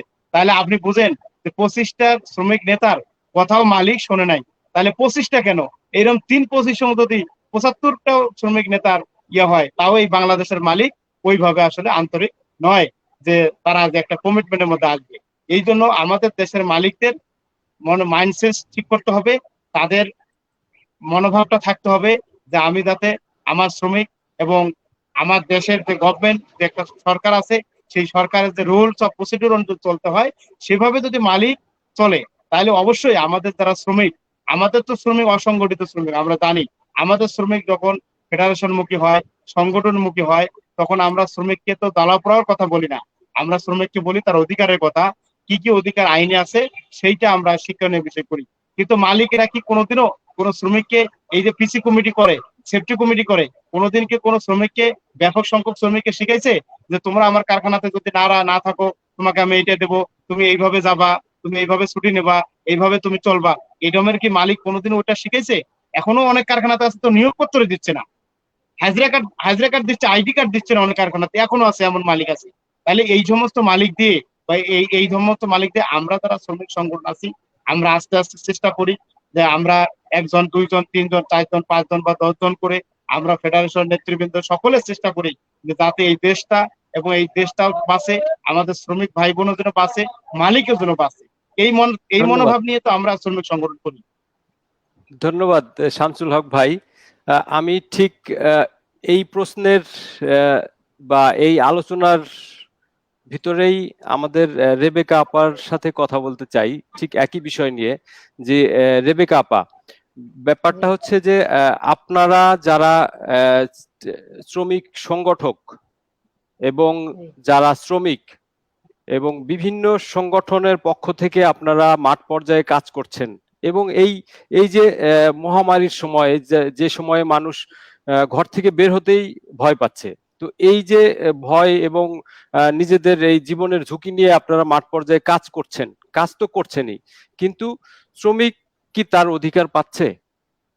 এবং সেই ক্ষেত্রে সরকার যে অঙ্গীকারগুলি দিচ্ছে, যে কথাগুলি বলছে, যে নিশ্চয়তাগুলি দিচ্ছে যে শ্রমিক কোনোভাবেই অধিকার বঞ্চিত হবে না, কিন্তু সেই ক্ষেত্রে তাদেরও সরকারের পক্ষ থেকেও সেরকম কোনো পদক্ষেপ নেই। আবার আরো যে আইন শৃঙ্খলা বাহিনী আছে তাদের পক্ষ থেকেও ওরকম নেই। তাহলে আমার কথা হচ্ছে যে অধিকার তো শ্রমিকের, এবং আপনারা যারা শ্রমিকদের অধিকার নিয়ে কাজ করছেন, তাহলে সেই ক্ষেত্রে মাঠ পর্যায়ে আপনারা তো একই অধিকার, একটাই শ্রমিকের পাওনা তাদেরকে দিতে হবে। একই ইস্যু নিয়ে আমরা সবাই কাজ করছি, হাজারটা সংগঠক একই মাঠে কাজ করছি, তাহলে সেই মাঠ পর্যায়ে আমরা কেন নিজেদেরকে ঐক্যবদ্ধ করতে পারছি না? যে যেহেতু মালিক সরকারের কথাও শুনছে না, শ্রমিকের কথাও শুনছে না, সংগঠকের কথাও শুনছে না, তো সেই ক্ষেত্রে কি আমরা এটা করতে পারি না যে আমরা যারা বিভিন্ন সংগঠন ভিত্তিক আছি তারা একত্রিত হয়ে ঐক্যবদ্ধভাবে কোনো আন্দোলন করা যায় কিনা? সেই ক্ষেত্রে আপনারা কি কি বাধা মনে করেন যে এই সব বাধার কারণে আমরা পাচ্ছি না? যদি রেবেকা আপা একটু বলতেন। ঐক্যবদ্ধভাবে আন্দোলন গড়ে তোলা হচ্ছে না কেন, সেটার জন্য আমি বলবো যে আসলে আমাদের সংগঠনগুলো বিভিন্ন রকমের বিভিন্ন মত বিনিময় হয়, বা বিভিন্ন সংগঠনের একটাই উদ্যোগ যে শ্রমিকের অধিকার আদায়, কিন্তু আপার সাউন্ডটা একটু কম হচ্ছে।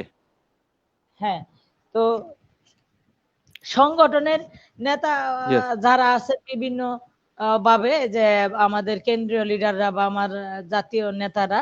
তো আসলে আমরা যখন বেতন বাড়ানোর সময় তখন কেউ 18,000, কেউ 16,000, এই যে মতবিরোধ, এটার জন্যই আমরা সকল সংগঠন একত্রিত হতে পারছি না।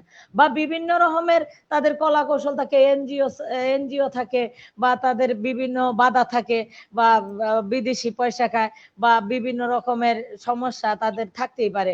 কিন্তু আমরা যখন মাঠে নামি, তখন আমরা যারা মাঠে কাজ করি, মাঠ পর্যায়ে সবাই আমরা যখন মনে করি যে ভাই বা আপা, আমরা সকলে মিলে যদি এক কণ্ঠে কথা বলি, হয়তো মনে হয় আজকে আমাদের এই ফ্যাক্টরির সমস্যাটা সমাধান হবে।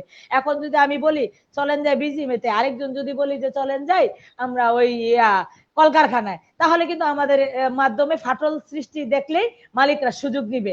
তাহলে আমরা এটা না করে আমরা ওইটা করি, তখন কিন্তু আসলে আমাদের ওই অক্কটা হওয়ার পরে, তো আসলে এই যে শামসুল ভাই বললো যে 25 জন নেতা মিলে আমাদের স্বাক্ষরে একটা চুক্তি হয়েছে, আইনগতভাবে বানাদানা দিবে। আসলে আমরা যদি 100 জন না 1000 লোকেও যদি চুক্তিবদ্ধ করি, মালিক যদি বলে যে দিব না, এটাই তাহলে বাস্তবতা। আজকে মালিকের বিরুদ্ধে যদি কোনো আইন থাকতো যে এইভাবে আজকে ফ্যাক্টরিতে লকডাউন করে দেওয়া হবে, ও কোন ধরনের শ্রমিকের আইন মানে না তাকে, এবং এতগুলা নেতাকর্মী স্বাক্ষরিত হওয়ার পরও শ্রমিকের কোন আইন মানে নাই, সেটার জন্য তাকে যা করণীয় বা আইনগতভাবে তার উপরে শাস্তি যেটা, সেটা যদি প্রয়োগ করা হয়তো তাহলে ঠিকই শিক্ষা পাইতো। আর না হয় আমরা যদি 1000 নেতাও মিললে যদি আমরা সই করি, তাহলে আমাদের সমস্যার সমাধান হবে না। কারণ যদি মালিকের মন মাইন্ড ঠিক না করে, তারা একটাই বলে, শ্রমিক নেতা নিয়ে আসছো, শ্রমিকদেরকে বলে যে তারা তোমাদেরকে দিবে, তারা চলে গেলে তোমরা কি করবা, বিভিন্ন রকমের তাদেরকে একটা যে চাপ সৃষ্টি করে, এবং মাস্তান দ্বারা বলে যে হ্যাঁ ওই শ্রমিক না তারা আনছিল না, তোর বাপের আনছিল না, আনগা যায়া দেখি তোরে একটা ঠেকায়। তো এই যে আমরা তাদের একটা মন মাইন্ড থাকতে হবে, হ্যাঁ শিল্পটাকে টিকে রাখতে হলে, ধরে রাখতে হলে আগে মালিক ঠিক হতে হবে, এবং শ্রমিকরা কি শ্রম দেয়, শ্রমের বিনিময়ে টাকা চায়, এত আর বিনিময়ে বেশি কিছু চায় না, ভিক্ষাও তো চায় না। তাহলে তাদের উপরে কেন এত হয়রানি, কেন এত অত্যাচার, কেন এত নির্যাতন, কেন, কারণ কি? আজকে যদি ওই যে 25 জন নেতা যে ইয়া করছে, এই স্বাক্ষরিত করছে, এখন যদি আবার 25 জন নেতায় যায় বলতো যে আমাদের সাথে যে অমান্য করা হয়েছে সেটার জন্য আমরা আপনাদের ফ্যাক্টরির সামনে থাকবো, এই ধরনের একটা আন্দোলন মিছিল সংগ্রাম হইতো, যে যতক্ষণ আমাদের শ্রমিকরা ডিউটি করবে ততক্ষণ আমরা বসে থাকবো, দেখি তোমাদের মালিকদেরকে কে ঠেকায়, তাহলে মনে হয় একটা মুক্তি আসতো আমাদের শ্রমিকের, বা সমাধান আসতো, আর মালিকদেরকেও মন মাইন্ড সঠিক হইতো। কিন্তু যদি সরকার আমাদের সাথে থাকে, আমরা মনে হয় পারবো। আর না হয় পেটুয়া বাহিনী দিয়ে আমাদেরকেও তো পিঠায় বাইর করে দিতে পারে, বা পিটাইতে পারে, মামলা দিতে পারে, হয়রানি করতে পারে। আমরা যে এই শ্রমিকদের বিরুদ্ধে, শ্রমিকদের পক্ষে লড়বো, কিন্তু আমাদেরও তো একটা ভয় থাকে, আমরা মেয়ে মানুষ বা ছেলেরা মেয়েলি বিষয় দিয়া তাদের মামলা দিয়ে দিবে, আমরা মেয়ে মানুষ, আমাদেরকে বিভিন্ন ভাবে ভয়ভীতি, হয়রানি, আমাদের জীবনেরও তো একটা ঝুঁকি থাকে। আমরা যে এই লকডাউনে কাজ করছি, সংসার ফেলে স্বামীকে মিথ্যে কথা বলে আমরা ফ্যাক্টরিতে চলে গেছি, বিভিন্ন সময়ে শ্রমিকরা আমাদেরকে ডাকছে, মাঠে চলে গেছি কাজ করার জন্য, মাঠে আসি, থাকবো ভবিষ্যতে, আগামী দিনের জন্য আমরা প্রস্তুতি নিচ্ছি, আমরা দেখে দিব মালিকরা কতটুকু পারে, আমরাও দেখে দিব শ্রমিকদের জন্য শ্রমিক নেতারা আছে, থাকবে ভবিষ্যতে, এবং আমাদের ঐক্যবদ্ধ হওয়ার জন্য আমাদের জাতীয় নেতাদেরকেও বলবো আপনারাও এগিয়ে আসেন, আমরা মাঠ পর্যায়ে কাজ করবো, আপনাদেরকে সাপোর্ট দিব, আপনারা আমাদেরকে সাপোর্ট দিবেন, এবং যতটুকু সম্ভব সমস্যা সমাধান না হয়েছে, আমাদের শ্রমিকের যতক্ষণ পর্যন্ত ছাঁটাই বন্ধ না হয়েছে, অন্যায় অত্যাচার নিপীড়ন যতক্ষণ বন্ধ না হয়েছে, ততক্ষণ আমরা মাঠ থেকে সরব না। ধন্যবাদ রেবেকা আপা। আমরা এখন শামসুল হক ভাইয়ের কাছে যাব। তার আগে আমি একটু বলে নিতে চাই, আমাদের একজন সম্মানিত দর্শক তিনি একটা প্রশ্ন করেছেন, লেবার ইন্সপেক্টরদের আরো অ্যাক্টিভ হওয়া প্রয়োজন মনে করেন কিনা, দুজনের মতামত আশা করি। তো সেই ক্ষেত্রে আমি যেহেতু এখন শামসুল হক ভাইয়ের কাছে যাচ্ছি, তো শামসুল হক ভাই কি মনে করেন, লেবার ইন্সপেক্টরদের আরো অ্যাক্টিভ হওয়া প্রয়োজন মনে করেন কিনা? অবশ্যই অবশ্যই, একটু না। এখন আমি যেটা মনে করি, ওই যে ভাই আপনাকে প্রশ্ন করছে তার সাথে আমি একমত হয়ে প্রশ্ন করতেছি, যে লেবার ইন্সপেক্টরকে আরো স্ট্রংলি হতে হবে, শক্ত হতে হবে, এবং মালিকদের বিরুদ্ধে যে তাদের যে আইনের যে ক্ষমতাটা আছে, এই ক্ষমতাটা তারা যদি যথাযথ প্রয়োগ করে, অবশ্যই এখানে শ্রমিকদের একটা কোনো না কোনো একটা অধিকার বাস্তবায়ন হবে। কিন্তু তাদের যতটুকু ক্ষমতা আছে তারাও তো এখানে ওই ক্ষমতাটা প্রয়োগ করতেছে না কলকারখানা অধিদপ্তর।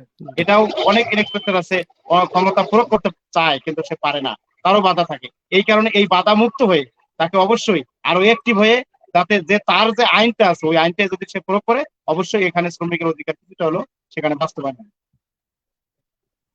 ধন্যবাদ। ধন্যবাদ শামসুল হক ভাই।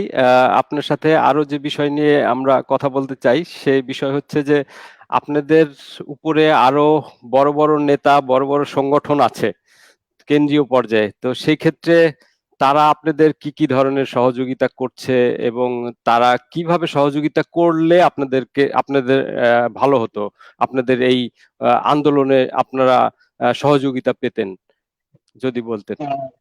আসলে আমাদের যে কেন্দ্রীয় যে লিডারশিপ আছে, অনেকের বড় বড় লিডারশিপ আছে।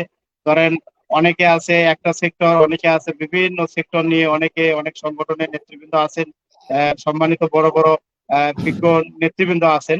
তাদের উপর শ্রদ্ধা জানিয়ে আমি বলতে চাই যে আসলে আমাদের শ্রমিক সংগঠনের মধ্যে এখন যে প্রেক্ষাপট, এক হলো আপনার কেউ এনজিওর মধ্যে ইনভলভ আছে, কেউ আছে হলো এনজিও বাদে, আবার কেউ আছে ধরেন সরকারি দলের মধ্যে, তো আবার কেউ আছেন বিভিন্ন বাম সংগঠন, বিভিন্ন কমিউনিজম হিসাবে সংগঠন হিসাবে আছে। আমরা মনে করি যে আসলে এখন যেটা প্রেক্ষাপট, এই শ্রমিকদের যে অধিকার, শ্রমিকের যে পরিস্থিতি, তাতে আমাদের সারা বাংলাদেশের যে সমস্ত বিজ্ঞ নেতৃবৃন্দ আছে, সমস্ত নেতৃবৃন্দকে এক হয়ে এক কাঁধে কাঁধ মিলিয়ে, যেমন স্বৈরাচার এরশাদের বিরুদ্ধে যেভাবে আন্দোলন সংগ্রাম করেছিল এই শ্রমজীবী মানুষ, ওইভাবেই এই মালিকদের বিরুদ্ধেও এখন এইভাবে লড়াইটা করতে হবে। তা না হলে বাংলাদেশে যে শ্রমিকদের যে পরিস্থিতি মালিকরা যেভাবে শুরু করে দিয়েছে, তাতে এই মালিকরাই আরো উচ্চ পর্যায়ে চলে যাবে। আমাদের নেতৃত্বের কোনো মূল্যায়ন থাকবে না, এবং আমাদের যে সমস্ত বড় বড় নেতৃবৃন্দ আছে তাদেরকেও স্মরণ রাখার মতো পরিস্থিতি থাকবে না। সেই ক্ষেত্রে আমরা বলতে চাই যে সরকারি দল থাক বা এনজিও থাক, বা যারা আমাদের বিভিন্ন বিভিন্ন জায়গায় ছোট বড় সংগঠন আছে, সবাইকে একটা জায়গায় একমত হয়ে একটা লিডারশিপ নিয়ে একটা হুঙ্কার ছাড়তে হবে এবং শ্রমজীবী মানুষকে ঐক্যবদ্ধ করতে হবে। যদি আমরা সেটা করতে পারি, তাহলে হয়তোবা এই মালিকদের বিরুদ্ধে দুর্বলভাবে আন্দোলন করা যাবে এবং সরকারকে একটা জায়গায় বুঝিয়ে দিতে হবে যে হ্যাঁ, আমরা শ্রমিক সংগঠন করি, আমরা শ্রমিকদের পক্ষে আছি, এবং শ্রমিকের অধিকার বাস্তবায়ন না হলে আমরা আমাদের রাস্তা থেকে আমরা যাব না। তাহলে হয়তোবা এটা থেকে মুক্তি পাওয়া সম্ভব হতে পারে। তাছাড়া আমি এখানে দেখতেছি না, আমি যদি চাই 15,000, আরেকজনের যদি চাই 18,000, এই জায়গাটায় মালিক সুযোগ নেয় যে 15,000 কে চাইছে তারে নিয়ে আসো, তারে নিয়ে মিটিং করবো, 18,000 কে চাইছে সে দূরে থাক। এই যে একটা বৈষম্য হয়ে যাচ্ছে, যার কারণে কিন্তু আজকে মালিকেরা সুযোগ পাচ্ছে। আজকে বিজিএমইতে যে সমস্ত নেতৃবৃন্দ, যেখানে বিজিএমইতে যাদেরকে নিয়ে সুবিধা লুটতে পারবে সেই সমস্ত নেতৃবৃন্দকে দিয়ে তারা ব্যবহার করতেছে, আর যে সমস্ত নেতৃবৃন্দকে নিয়ে তারা সুযোগ সন্ধানী করতে পারবে না সেই সমস্ত নেতৃবৃন্দকে বিজেপিকে একসেপ্ট করতেছে না। এটাও তো একটা বিজেপি পলিসি। এটা দেখে কি আমাদের শিক্ষা হচ্ছে না? এটা দেখে কি আমাদের নেতৃবৃন্দের হুঁশ হচ্ছে না যে আসলে আমরা বিজেপি আমাদেরকে যেভাবে চাবিকারি লাগতেছে আমরা সেভাবে লড়তেছি, আমাদের শ্রমিকদের চিন্তা করতেছি না। আমরা এখন যদি মাঠে যাই, বিভিন্ন শ্রমিক আমাদেরকে সংগঠনের বিরুদ্ধে কথা বলতেছে শ্রমিকরাই। কারণটা কি? কারণটা হলো আমরা শ্রমিকের মধ্যে নাই, আমরা শ্রমিকের অধিকারের মধ্যে নাই, আমরা অন্য অধিকারের মধ্যে চলে গেছি। যার কারণে আজকে শ্রমিকরা আমাদেরকে বলতেছে যে ভাই, শ্রমিক সংগঠনে আমরা যাবো না, শ্রমিক সংগঠন আমরা করবো না। তার মানেটা কি? আমরা এই কারণে আমরা বলতেছি, আমরা অনুরোধ করতে বলতেছি আজকের এই অনুষ্ঠানে আমার শ্রম আর আমার লড়াইয়ের পেজে আমরা যারা বিজ্ঞ আলোচক আছেন, আপনারাও এই বিষয়টা আমাদের বিজ্ঞ নেতৃবৃন্দ যারা আছে তাদের কাছে তুলে ধরবেন যে আমরা এখন যে সময়টা আসছে, শুধু গার্মেন্টস শ্রমিক না, আমরা এই করোনা মহামারীতে অপ্রাতিষ্ঠানিক খাতের শ্রমিকদেরও তো দুর্ভোগ দেখতেছি। যারা নির্মাণ শ্রমিক, যারা রিক্সা চালক, যারা এই যে দিনমজুর, দিন আনি দিন খায়, তাদেরও তো আমরা দুর্ভোগ দেখতেছি। তারা রাস্তায় কিভাবে অবস্থান করছে, কোদাল দা কাছে নিয়ে তারা হাহাকার হচ্ছে, তারা কাজের জন্য কাজ করবে, তার পরিবার পরিজন নিয়ে চলবে। এই সমস্ত শ্রমিকদেরও তো অবস্থা ভালো না। সেই ক্ষেত্রে আজকে আমাদের যারা প্রবীণ নেতৃবৃন্দ আছেন তাদের কাছে আমাদের অনুরোধ যে আপনারা এখনো সময় আছে, শ্রমিক আপনাদের সাথে থাকবে, আপনারা সেইভাবে হুঙ্কার ছাড়েন, অবশ্যই শ্রমিকদের অধিকার বাস্তবায়ন হবে। শ্রমিকদের অধিকার বাস্তবায়ন না হলে শ্রমিক নেতৃত্বের কোনো মূল্য থাকবে না। আর কিছুদিন পর বিজিএমই ওইভাবেই পরিচালনা করবে, যে সমস্ত নেতাকে পকেটে রাখা যাবে সেই সমস্ত নেতাকে বিজিএমে ঢুকতে দাও, আর যে সমস্ত নেতাকে পকেটে রাখা যাবে না ওই নেতাকে খবর দেওয়ার দরকার নাই, ও জাহান্নামে যাবে। এই যে ধন্যবাদ। পরিস্থিতিটা। ধন্যবাদ শামসুল হক ভাই। আমি একই বিষয় নিয়ে আমাদের রেবেকা আপার কাছে যাব, যে রেবেকা আপা, আপনি কি মনে করেন আমাদের সেন্ট্রাল লেভেলের বড় বড় সংগঠন এবং বড় বড় নেতা যারা আছেন আপনাদের উপরে, তারা কি আমরা যেটা আমাদের লক্ষ্য যে ঐক্যবদ্ধ আন্দোলনের মধ্যে দিয়ে হয়তো আমাদের শ্রমিকের অধিকার বাস্তবায়ন করা সম্ভব, তো সেই ক্ষেত্রে তাদের কি ভূমিকা হলে আপনাদের মনে হয় যে কাজে সুবিধা হবে বা ঐক্যবদ্ধ আন্দোলন সম্ভব হবে বলে আপনি মনে করেন?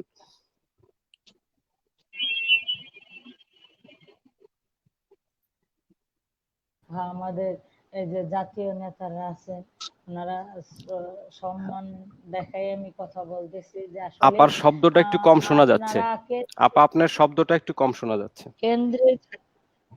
কেন্দ্রে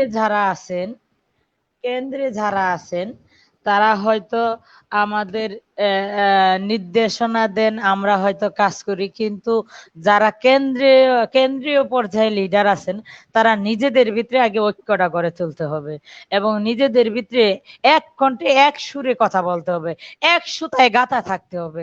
যদি আমি একটা বলি আরেকজন আরেকটা বলে, তাহলে মনে হয় না যে আমাদের সমাধান আসবে। আমাদের প্রতিটা নেতা যারা আছেন, শ্রদ্ধেয় নেতারা বিন্দুরা, তো আপনারা যারা আছেন আমাদের নেতৃবৃন্দু বা নেতাবিন্দু যারা আছেন, আমি বলবো সকলেই যেন এক সুতার গাঁথা হন। আপনারা নেতৃত্বে নামছেন, নেতৃত্বটাকে জায়গাটাকে ঠিক রাখার জন্য যা করণীয় আপনাদের মাঠ পর্যায়ে যারা আছে তাদেরকে ওইভাবে নির্দেশনা দেন। দেখেন আজকে আপনার যাই হোক, ওই যে শামসুল ভাই বলে পকেট নেতা, আসলে আমরা সবাই হয়তো মানে সমস্যা এক না বা একতন্ত্রে ভাবে ভুগি, যে কেউ হয়তো যারা তাদের কথা শুনে হয়তো তারা ওই দুয়ারে যাইতে পারবে, যারা শুনবে না তাদেরকে সাইড করে রাখবে। আমরা সকলেই সাইড হয়ে থাকতে চাই, আমরা কোনো ধরনের পকেট নেতা হইতে চাই না। আমাদের কাজ করলে শ্রম দিলে টাকা এমনি আসবে, আমাদের শ্রমিকরা টাকা দিয়ে যেতে চায়, আমাদের যা দায়িত্ব চলে। আমরা যদি এটা মনে করি ঠিক আছে, আমরা শ্রমিকরে গড়ে তুলবো এবং আমাদের শ্রমিকদের জায়গাটা ঠিক রাখবো, আমাদের ছাঁটাই কল থেকে রক্ষা পাবো, আমাদের শ্রমিকরা নির্যাতন থেকে রক্ষা পাবে, তাদেরকে আমাদের ফেডারেশন মুখী করব এবং আমরা ওই জায়গা থেকে সরে দাঁড়াবো। আমরা কারো দয়া দক্ষিণা চাই না এবং আমরা নেতৃত্বে নামছি। নেতার যে গুণগুলা থাকার দরকার, সৎ বা সহনশীলতা বা তার সাহস থাকতে হবে, বুদ্ধি থাকতে হবে, বা তাদের যে আমরা মনে করবো যে তাদের ওনাদের অনুসরণী আমরা বা আমাদের যে লিডার কেন্দ্রীয় যারা আছেন ওনারা যেভাবে নির্দেশ দিবেন আমরা কাজ করব, কিন্তু আপনারা আপনাদের জায়গা থেকে সঠিক থাকতে হবে। আমরা কোনো সরকারি দলও না, আমরা শ্রমিক লিডাররা কোনো সরকারি দল হয় না। শ্রমিক লিডার হচ্ছে শ্রমিক লিডার, যেই দলে আসবে কাজ করতে পারবে সেই ধরনের আমরা একতন্ত্র থাকতে হবে, যে আমরা হচ্ছে শ্রমিকদের পক্ষে কাজ করি। আমরা কোনো শ্রমিক দল করি না বা আমরা কোনো সরকারি দল করি না, আমরা এক দল করি, যেই দলে আমাদের শ্রমিকদের জন্য কাজ করবে, শ্রমিকদের পাশে থাকবে, সেই দলই আমরা আছি। আমাদের ব্যক্তিগত দল থাকতেই পারে, কিন্তু আমাদের শ্রমিক নিয়ে যখন কথা বলবো কোনো দল টল বুঝি না। আমরা এই কথাই বলতে চাই যে আমাদের শ্রদ্ধেয় নেতা ভাইয়েরা, আপনারা আপনাদের জায়গা থেকে আপনারা নিজেদের ঐক্যটা গড়ে তুলেন, তারপরে মাঠ পর্যায়ে ঐক্যটা গড়ে তোলার জন্য আপনারা নির্দেশ দিবেন। আমরা শুধু খালি কেন্দ্রে থেকে নির্দেশ দিবেন আপনারা, আমরা প্রতিটা গেটে যেই ফ্যাক্টরিতেই শ্রমিক ছাঁটাই হবে সেই ফ্যাক্টরি গেটে আমরা বসে থাকবো যতক্ষণ শ্রমিক ছাঁটাইয়ের বেনিফিট না, আমরা ছাঁটাই বেনিফিট চাই না, আমরা চাকরি চাই। আমাদের শ্রমিক চাকরি ফেরত চায়, কর্মসংস্থান চায়, সঠিকভাবে তার বেতনটা পায় এবং তার যে সুরক্ষা ভাবে বা তার যে স্বাস্থ্য নিরাপত্তা এবং সঠিকভাবে তার যে চাকরির নিরাপত্তা, এটা যে যেখানে আমরা দেখবো শ্রমিক ছাঁটাই, সেখানে এটা নিয়ে আমাদের লড়াই থাকবে। এইভাবে আমাদের ঐক্যবদ্ধ হয়ে আন্দোলনটা গড়ে তুললে মনে হয় যে আমাদের সমাধান আসবে। তখন আমাদের দিকে সরকারও তাকাবে যে ওরা তো ঘরে ফিরতেছে না, ওদেরকে ফিরাইতে হলে যা করণীয়, তাহলে ওদেরকে ঘরে ফিরানোর জন্য তাহলে মালিকদেরকে একটু চাপে রাখি, ওদেরকে ঘরে ফিরাইতে হলে শ্রমিকের দাবিটা আদায় করি। আজকে যদি এই শিল্প না ঠিকে তাহলে আমার দেশটাকে মধ্য আয়ে পরিণত করা যাবে না এবং ডিজিটাল বাংলাদেশ দেখা যাবে না। সেটা তখন সরকার আমাদের দিকে একবার না একবার নজরে তাকাবেই। ধন্যবাদ, ধন্যবাদ রেবেকা আপা। আমরা দর্শক আলোচনার মোটামুটি শেষ দিকে, তো আপনাদের অসংখ্য ধন্যবাদ আমাদের আলোচনায় সাথে থাকার জন্য, কমেন্টস করার জন্য এবং বিভিন্ন রকমের প্রশ্ন উপদেশ দিয়ে আমাদের উৎসাহিত করার জন্য। আমি এই পর্যায়ে আমাদের শামসুল হক ভাইয়ের কাছে যেতে চাই। শামসুল হক ভাই, আপনি আপনি ট্রেড ইউনিয়ন সংগঠন হিসেবে কি মনে করেন যে এই যে বর্তমান যে পরিস্থিতি, এই পরিস্থিতির পরিপ্রেক্ষিতে গার্মেন্টস যে শ্রমিক যারা আছে তাদের ভবিষ্যৎ কি, তাদের ভবিষ্যতে কি হতে পারে? না, আসলে ট্রেড ইউনিয়ন সংগঠন, শ্রমিক তো ট্রেড ইউনিয়ন করার আসলে ওইভাবে শ্রমিকদের বা আমাদের বাংলাদেশের যেটা প্রেক্ষাপট, তাতে শ্রমিকরা ওইভাবে ট্রেড ইউনিয়নের সঙ্গে সম্পৃক্ত হওয়ার মানে ইচ্ছা পোষণ করা খুব কম। কারণ হলো যে শ্রমিকরা এক হলো তারা চাকরি করে, দ্বিতীয়ত হলো চাকরির পাশাপাশি তাদের ফ্যামিলি থাকে, তারা নিজেরাও চলাফেরা করে, তাদের ইয়ে আছে। তো সেক্ষেত্রে শ্রমিকরা আসলে ওইভাবে সংগঠনমুখী না। এই কারণে না, মালিকদের কিছু এখন কারখানাগুলোতে মালিকদের কিছু ব্যক্তিগত লোক থাকে, তারপরে বিভিন্ন সোর্স থাকে, যে শ্রমিকরা সংগঠিত যদি 2-4 জন শ্রমিক সংগঠিত হয় বা তারা যদি একটু সচেতন হয়, সেই শ্রমিক আর ওখানে আসলে থাকে না, কারণ রাখে না মালিক। কারণ যদি কোনো শ্রমিক তার ন্যায্য পাওনার কথা বলে, সেই শ্রমিককে আসলে কোনো মালিক যেভাবে হোক তাকে ছাঁটাই করতে হবে। তাহলে এখানে তো শ্রমিক ইউনিয়নটারও, ট্রেড ইউনিয়নটা হলো একটা শ্রমিকের অধিকার। এখানে আমরা যতটুকু জানি যে আইএলও কনভেনশন আছে, সেই আইএলও কনভেনশনে বাংলাদেশ লেবার আইএলও কনভেনশনে আছে, বলা আছে যে 87 এবং 98-তে বলা আছে যে শ্রমিক তার মনোমতো নেতা নির্বাচন করতে পারবে, ট্রেড ইউনিয়ন করতে পারবে। কিন্তু আসলে বাস্তবে ওটা আছে, ওটা স্বাক্ষর করে আসছে আমাদের সরকার, সুন্দর মতো করতে পারে, কিন্তু আসলে এই বাংলাদেশের মালিকরা ওইটা মানে না। বাংলাদেশের মালিক মনে করে যে যদি শ্রমিক সংগঠিত হয়, আমি মালিক, আমি মনে হয় চলে যাব হলো একবারে ওই কবরস্থানে, আর শ্রমিক চলে যাবে একবারে মানে বেস্ট। এটা হলো মালিকদের ভাবনা। তো যার কারণে শ্রমিকরা, যদিও আমরা চেষ্টা করি যে হাঁটি হাঁটি পা করে শ্রমিকদেরকে 2টা 5টা 10টা 20টা বা এরকম একটা চেষ্টা করি যে শ্রমিকরা সংগঠিত হয়েছে, শ্রমিকরা একটা জায়গায় তার মতটা প্রকাশ করবে বা মত প্রকাশ করার জন্য চেষ্টা করছে, বা এরকম আছে, জি, এমনও আছে যে ইউনিয়ন জমা দিচ্ছে শ্রম অধিদপ্তরে, কিন্তু সেই ইউনিয়নটাকে হয় বাতিল করে দেওয়া হয়েছে, আর নাহলে শ্রম অধিদপ্তরের লোকরা টাকা পয়সা খায়া সেটা বাতিল করে দিছে। আর নাহলে যদি শ্রমিক ওই ইউনিয়নটা পায়, তাহলে ওই ইউনিয়নের নেতাকে রাতারাতি চেক দিয়ে, ব্ল্যাঙ্ক চেক দিয়ে, কত লাখ নেবা নিয়ে তুমি চলে যাও। এই যে মালিকরা এই কাজটা করে, জি, যার কারণে জি তো শামসুল, ইউনিয়নটা ওইভাবে বিকশিত হচ্ছে না। জি শামসুল হক ভাই, আপনার আপনার এই কথার পরিপ্রেক্ষিতে আপনাকে আরো কিছু কথা একটু শেয়ার করতে চাই। সেটা হচ্ছে যে আপনি যে বললেন মালিক ভয় পায়, শ্রমিক সংগঠিত হলে তার ক্ষতি হবে। আপনারা প্র্যাকটিক্যাল এই যে মাঠে কাজ করছেন, শ্রমিকদের নিয়ে, শ্রমিকদের সংগঠিত করছেন, আপনাদের কি ধারণা, আপনারা কি মনে করেন যে শ্রমিক যদি শক্তিশালী হয়, শ্রমিক যদি সংগঠিত হয়, শ্রমিক যদি ভালো থাকে, তাহলে কি মালিকের ক্ষতি হবে? কি মনে করেন না, আপনারা? এইটা তো আমাদের ভাবনা না। আমরা তো সবসময় চেষ্টা করি মালিক এবং শ্রমিকের মধ্যে সুসম্পর্ক রেখে। আমরা যখন একটা শ্রমিককে সংগঠিত করি, তখন অবশ্যই মালিকের অধিকার, শ্রমিকের অধিকার, দুইটাইতে কিন্তু আমরা শ্রমিককে বলি যে শ্রমিক যদি না থাকে তাহলে মালিকের অস্তিত্ব থাকবে না, মালিক যদি না থাকে শ্রমিকের অস্তিত্ব থাকবে না, একে অপরের পরিপূরক। তো সেই ক্ষেত্রে আমরা চাই যে মালিকও থাক, শ্রমিকও থাক। কিন্তু কেন জানি মালিকরা মনে করে যে না, আমার যদি এখানে ইউনিয়ন হয়, নেতা যদি হয়, তাহলে এই নেতার সাথে আমি আসলে পারবো না। এই মাইন্ডসেটের কারণে কিন্তু মালিক ওইটাতে রাজি না। ওই যে আমি প্রথমে কিন্তু বলছি যে বিচার মানে তাল গাছটা আমার, এইটাই কিন্তু মালিকরা চিন্তা করে যে হ্যাঁ, একটা নেতা, একটা শ্রমিক, একটা নেতা, এই শ্রমিকের সাথে আমি কথা বলবো। এই মালিকের যদি চিন্তা থাকতো যে আমি আজকে আমার শ্রমিক, আমার ফ্যাক্টরিতে নেতা আছে, আমি এই নেতাকে নিয়ে আমার কারখানা লে অফ করবো, না ছাঁটাই করব, না টার্মিনেট করব, কোনটা করব, তাহলে কিন্তু ওই নেতা প্রশিক্ষিত থাকতো, ভেতরের সমাধান ভিতরে হইতো, ওই কারখানা শ্রমিক কোনোদিনও রাস্তায় নামতো না, আর টিএসএল খাওয়া লাগতো না, কোনো শ্রমিকরা আহত হওয়া লাগতো না, কোনো শ্রমিককে রাস্তায় ওইভাবে যা করে থাকা লাগতো না। কিন্তু এখানেই তো সমস্যাটা হলো আমি একটা ইউনিয়ন করছি, আমি নেতা হয়েছি, মালিকের হিংসা হয়ে গেল, আরে বাপ রে বাপ, আমার কারখানা নেতা হবে, আমি এটা কোনোদিনও বরদাস্ত করবো না। ওই যে যাত্রা গানের পালার মতো রাজা যেমন হুঙ্কার ছাড়ে না, রাজা মশাই, তখন ওই মালিক চিন্তা করে যে এই নেতাকে আমি রাখবো না, এই নেতাকে যেভাবে পারি আমি বিদায় করে দেবো। এই কারণে আজকে ট্রেড ইউনিয়ন বিকশিত হচ্ছে না, ইউনিয়নের নেতৃত্ব আসতেছে না। যেখানে একটা, আমরা যতটুকু জানি যে বাহিরের, আমাদের বাংলাদেশ বাদে বিভিন্ন রাষ্ট্রে এখন ভিয়েতনামে কারখানা করতেছে না বাংলাদেশের মালিকরা, সেখানে ট্রেড ইউনিয়ন দিচ্ছে না, সেখানে কি তারা বার্গেনিং ইস্যু করতেছে না, দর কষাকষি করতেছে না? সেগুলা কিন্তু মালিক আমাদের বাংলাদেশের মালিক মেনে নিচ্ছে। কিন্তু এই দেশে যখন ইউনিয়ন জমা দেবো, যখন একটা নেতা নির্বাচন করব, সুন্দর মতো নেতা নির্বাচন করতেছে পিসি কমিটি। আপনি দেখেন পিসি কমিটির নেতা কারা? পিসি কমিটির সভাপতি হচ্ছে এইচআর অ্যাডমিন, একজন সুশিক্ষিত মানুষ হতেছে পিসি কমিটির সভাপতি, আর একজন মূর্খ যে বোঝে না তাকে বানাইতেছে সহসভাপতি। সহসভাপতির মিটিং এ কি হয়? একটা সিঙ্গার একটা মিষ্টি, বাস। খাওয়ার পরে কি হয়েছে আজকে? যে এই সমাধান, যে এই সমাধানে এইটাই হবে, স্যার এইটাই হবে। ওই শ্রমিক তো তার আইন সম্পর্কে তো ওইভাবে বোঝে না, কিন্তু একজন এইচআর অ্যাডমিন কিন্তু সে একজন লয়ার, সে ভালো বোঝে শ্রমিক কিভাবে ঠকানো যায়। তা আমার একজন সহসভাপতি পিসি কমিটির, উনি তো বোঝে না শ্রম আইন। ওনাকে যা বলা হইতেছে, ওই যে একটা সিঙ্গারা খাওয়া হয়েছে, একটা মিষ্টি খাওয়া হয়েছে, ওতে উনি সবকিছু বুঝে গেছে গা। আর সবকিছু এখন ওই এইচআর অ্যাডমিনের কর্তৃত্ব করবে। এই হলো আমাদের দেশের কারখানাগুলা, এবং এইভাবে পরিচালিত হচ্ছে, যার কারণে ট্রেড ইউনিয়ন বিকশিত হচ্ছে না। ট্রেড ইউনিয়ন আরো থুবড়ে যাচ্ছে। মালিকরা ট্রেড ইউনিয়নকে ওইভাবেই পকেটে রাখতেছে যে না, ট্রেড ইউনিয়ন করতে দেবো না, যাই হোক আমি ট্রেড ইউনিয়ন করতে দেবো না। এটাই হলো মালিকদের ধন্যবাদ। বর্তমান আমাদের দেশের মালিকদের একটা মানে পরিস্থিতি। ধন্যবাদ শামসুল ভাই। আমরা এই পর্যায়ে রেবেকা আপার সাথে ঠিক একই বিষয় নিয়ে কথা বলতে চাই।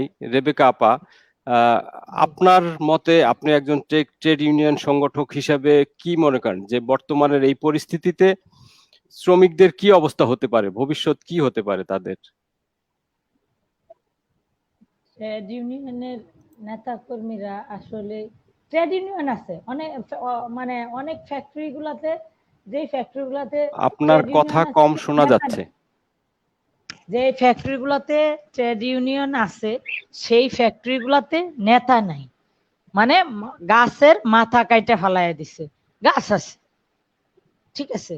তো যাই হোক, আসলে আমাদের এইটা কি অবস্থা, আসলে আমাদের এই ট্রেড ইউনিয়নটা গঠন করলে সরকারি ভাবে বা শ্রমিক যে একটা শ্রম আইন, যে যা যা পাবে ট্রেড ইউনিয়ন গঠন করলে তা তাই দিতে হয়, এবং তাদেরকে ঠগানো যায় না, এবং তাদেরকে বলা হয় যারা লিডার থাকে তাদের সাথে যদি মালিক পক্ষ না বসে নেগোসিয়েশনে, তখন তারা মানে বিভিন্ন সরকারি দপ্তরে তারা লিখিত পাঠাইতে পারে যে আমার সাথে তো মালিক বসতেছে না, বা বাইরে চাপ দিতে পারে। তখন কিন্তু সেই ভয়ে তারা কিন্তু নেতা কর্মী রাখে না, ফ্যাক্টরির ভিতরে কোনো ধরনের নেতা কর্মী রাখে না। তাদের ওই যে যখন ট্রেড ইউনিয়ন ছিল না যেভাবে ঠকাচ্ছে, ট্রেড ইউনিয়ন থাকাতেও সেই ঠিক একইভাবে ঠকানো হচ্ছে। কারণ যদি নেতা কর্মী রাখে, তাহলে তারা তাদের যে একটা আলোচনা চলে আসবে, তাদের দাবি চলে আসবে, তাদের অধিকারটা চলে আসবে, তাদের আইনে কি আছে সেটা দিতে হবে। যখন একটা মালিক সম্পূর্ণ আইন ফলো করবে, তখন এই মালিকটা বলবে যে আমি তো 10 কোটি টাকা লাগবে আমার ওই যে শ্রমিকদেরকে যদি আমি ওই ঈদ বোনাসটা দেই বা ছুটির পয়সাটা দিই, তাহলে সেটা ছুটিটা কিভাবে কি করা যায়। তখন হয়তো একটা দুইজন সভাপতি সাধারণ সম্পাদক হয় জিম্মি করে, যে তোরা দুইজনে 1 লাখ টাকা দিলাম, তুই তোরা চুপ থাক। অনেক সময় তারা দারিদ্র থাকে, তখন মনে করে সাধারণ শ্রমিকরা তো আমাদের কিছুই দেয় না, তাহলে বা অনেক সময় মনে করে যে ওরা তো এতটা বুঝবে না, ঠিক আছে। কিন্তু ওই দিক দিয়ে 10 কোটি টাকা তারে দিয়া ফয়দা লুটতেছে, আমাদের এই দুই নেতাও বুঝে না। অনেক সময় হুমকির মুখে ফয়দাও কিন্তু তারা এই কাজটা করে থাকে, কিন্তু বেশিরভাগই তাদেরকে তাড়া দেওয়া হয়, যে বিভিন্ন মামলা হামলা বা বিভিন্ন পেটোয়া বাহিনীতে পিঠায়া বের করে দেওয়া হয়, বিভিন্ন মাস্তান দিয়ে হয়রানি করা বের করে দেওয়া হয়, তাদেরকে রাখা হয় না। বেশিরভাগ কারখানাতে, আমার চোখের সামনে আমার 2টা কারখানাতে আমার কোনো ধরনের ইয়া রাখে নাই। তা আমি নতুন করে চাচ্ছি যে কমিটিটা গঠন করা লাগে, কিন্তু কমিটি যতই গঠন করবো, কমিটি তো রাখবেই না যতক্ষণ পর্যন্ত মালিক সক্রিয় না হয়েছে। যে কমিটি থাকলে আমাদের জন্য সুযোগ সুবিধা, হ্যাঁ আপনি দিতে পারতেছেন না, মালিক যদি না দিতে পারে আলোচনায় বসুক যে এই মাস থেকে এই মাসে দিব, এই মাসের ভিতরে দিতে পারতাছি না, শ্রমিকরা কি মানে গাড়ে ভাড়া দিবে? আলোচনা টেবিলে সকল সমস্যায় সমাধান হয়। খুন করলেও খুনের মাপ আছে যদি আলোচনায় বসে। তাহলে আমাদের এই শ্রমিকরা ট্রেড ইউনিয়ন করছে, এতে কি অপরাধ করে লেছে? সরকার তো আইনে বলে দিছে ট্রেড ইউনিয়ন গঠন করা যাবে, তাহলে এইটাও আমি সরকারকে বলবো এইটাও যেন বলে যে ট্রেড ইউনিয়ন গঠন হয়েছে, কোনো নেতা কর্মীরে বাইর করা যাবে না, এটা বলে দিছে, তারপরে তো বাইর করতেছে। কিভাবে ফাঁক ফুকুরে বের করে সেটা একমাত্র মালিকরাই ভালো বুঝে, এই শয়তানি গুলা মালিকরা ভালো বুঝে, মালিকরা এইগুলো হচ্ছে ভবিষ্যতে যাতে না করতে পারি সেটার জন্য আমাদের পদক্ষেপ নিতে হবে, ট্রেড ইউনিয়ন গঠনও করতে হবে। ট্রেড ইউনিয়ন ছাড়া শ্রমিকের মুক্তি আসবে না। ধন্যবাদ রেবেকা আপা। তো আমরা একদমই শেষ পর্যায়ে চলে এসেছি। এই পর্যায়ে আমরা শামসুল ভাইয়ের সাথে একটু কথা বলবো। শামসুল ভাই, আপনি আমরা একদম শেষের দ্বার প্রান্তে আমাদের আলোচনা অনুষ্ঠানের। তো এই পর্যায়ে আপনি আমাদের দর্শক শ্রোতা এবং আপনার যে শ্রমিক ভাই বোন যারা আছেন এবং শ্রমিক সংগঠক যারা আছেন, শ্রমিকের স্বার্থ নিয়ে যারা কাজ করেন, তাদের উদ্দেশ্যে যদি কিছু বলতেন একদম শেষ পর্যায়ে। ধন্যবাদ। আমি সকল গার্মেন্টস শ্রমিক ভাই বোন এবং যারা আজকের এই অনুষ্ঠান শুনছেন এবং কমেন্ট করছেন, আমি সকলকে আমার অন্তর থেকে, আমার সংগঠনের পক্ষ থেকে ধন্যবাদ জানাচ্ছি। এবং আজকের যে আলোচক যে আমাদের আরিফুল ভাই, তাকেও আমি ধন্যবাদ জানাই। খুব সুন্দরভাবে তিনি অনুষ্ঠানটি পরিচালনা করছেন, এই জন্য আমি তাকেও অনেক ধন্যবাদ জানাই। পরিশেষে আমার শ্রম আমার লড়াই, এই পেজটি আমাদেরকে এই প্ল্যাটফর্মে আনার জন্য, বা আপনারা যে আমাদেরকে আনছেন, এজন্য আমরা আপনার জন্য কৃতজ্ঞতা জানাই। পরিশেষে বলতে চাই যে আমাদের যারা শ্রমিক সংগঠক এবং শ্রমিক সংগঠন নেতৃবৃন্দ আছেন, সিনিয়র এবং জুনিয়র, সকলকে আমার একটা অনুরোধ যে আমরা যারা শ্রমিকের অধিকার নিয়ে কথা বলতেছি, আজকে শ্রমিকের বিপদ, আজকে শ্রমিক অসহায়, আজকে আমরা যদি এই শ্রমিকের পাশে না দাঁড়াই তাহলে এই শ্রমিকরা কোথায় যাবে? তাই আমরা এই শ্রমিকদের পাশে দাঁড়াই এবং তীব্র কণ্ঠে আওয়াজ তুলি যে শ্রমিক ছাঁটাই নির্যাতন বন্ধ করো এবং শ্রমিকদের অধিকার বাস্তবায়ন করো। এই স্লোগান যদি আমরা সমস্ত শ্রমিক সংগঠন এক বাক্যে, এক কণ্ঠে মিলিয়ে যদি আমরা চলতে পারি, তাহলে আমার মনে হয় শ্রমিকের মুক্তি আসবে। আরেকটি কথা বলতে চাই যে সরকারকেও আমি বলতে চাই, মাননীয় প্রধানমন্ত্রী আপনি নিজে বলছেন যে আমি শ্রমিক বান্ধব সরকার এবং আমি শ্রমিকদের পক্ষে আছি। আমরা বলতে চাই, আজকে যে শ্রমিক বেকার হচ্ছে, আজকে আপনার ভীষণ যে আপনি বলছেন, মাননীয় প্রধানমন্ত্রী বলছে যে আমার 41 সালে আমি এই দেশ সিঙ্গাপুর করব, এই দেশ আপনি উন্নত দেশ করবেন, আমরাও আশাবাদী। কিন্তু যেভাবে শ্রমিক বেকার হচ্ছে, যেভাবে বেকারত্বের দিকে যাচ্ছে এই দেশ, কিভাবে মধ্যমায়ের দেশ হবে সেটা আপনি একটু উপলব্ধি করে আপনি এই মালিক শ্রেণীকে এবং এই বুর্জুয়াদেরকে ডেকে তাদেরকে বলেন যে শ্রমিকের অধিকার বাস্তবায়ন করো। তা না হলে দেশ মধ্যমায়ের দেশ করে কি করবেন? একজন থাকবে অট্টালিকায় আর একজন থাকবে বস্তিতে, তাহলে কিভাবে এই দেশ সিঙ্গাপুর হবে? এটাই প্রশ্ন রেখে আমি আমার মাননীয় প্রধানমন্ত্রীকে বলতে চাই, আপনি একটু দেখুন শ্রমিকদের অবস্থান কি। শ্রমিকদের অবস্থান যদি আরো খারাপ হয় তাহলে দেশের পরিস্থিতি খুবই খারাপ হবে। এই মধ্যমায়ের দেশ আপনার স্বপ্ন বাস্তবায়ন হবে না। তাই আমরা চাই মাননীয় প্রধানমন্ত্রীর স্বপ্ন বাস্তবায়ন হোক এবং শ্রমিকদের যে অধিকারগুলা, সেই অধিকারগুলা যেন মালিক এবং শ্রম কর্মসংস্থান মন্ত্রণালয়ের অধীনে কলকারখানা অধিদপ্তর আছে, সেই অধিদপ্তরের কর্মকর্তাদেরকে বলতে চাই যে আপনারা আপনাদের আইনের যে পাওয়ারটা আছে, অধিকারটা আছে, আপনারা সেটা প্রয়োগ করে শ্রমিকের অধিকার বাস্তবায়ন করার চেষ্টা করেন। তাহলে আমরা উভয়ে, শ্রমিক থাকবে, মালিক থাকবে, দেশ থাকবে, শিল্প থাকবে এবং আমরা ভালোভাবে চলতে পারবো। এই বলে আমি আমার বক্তব্য শেষ করছি। সকলকে ধন্যবাদ। আসসালামু আলাইকুম ওয়া রাহমাতুল্লাহি। ধন্যবাদ শামসুল ভাই। আমরা এই পর্যায়ে রেবেকা আপার সাথে কথা বলবো। রেবেকা আপা, আপনার আমাদের এই আলোচনার দর্শক যারা আছেন এবং শ্রমজীবী মানুষের অধিকার নিয়ে যারা কাজ করছে, তাদের উদ্দেশ্যে যদি কিছু বলতেন, বলে শেষ করবেন।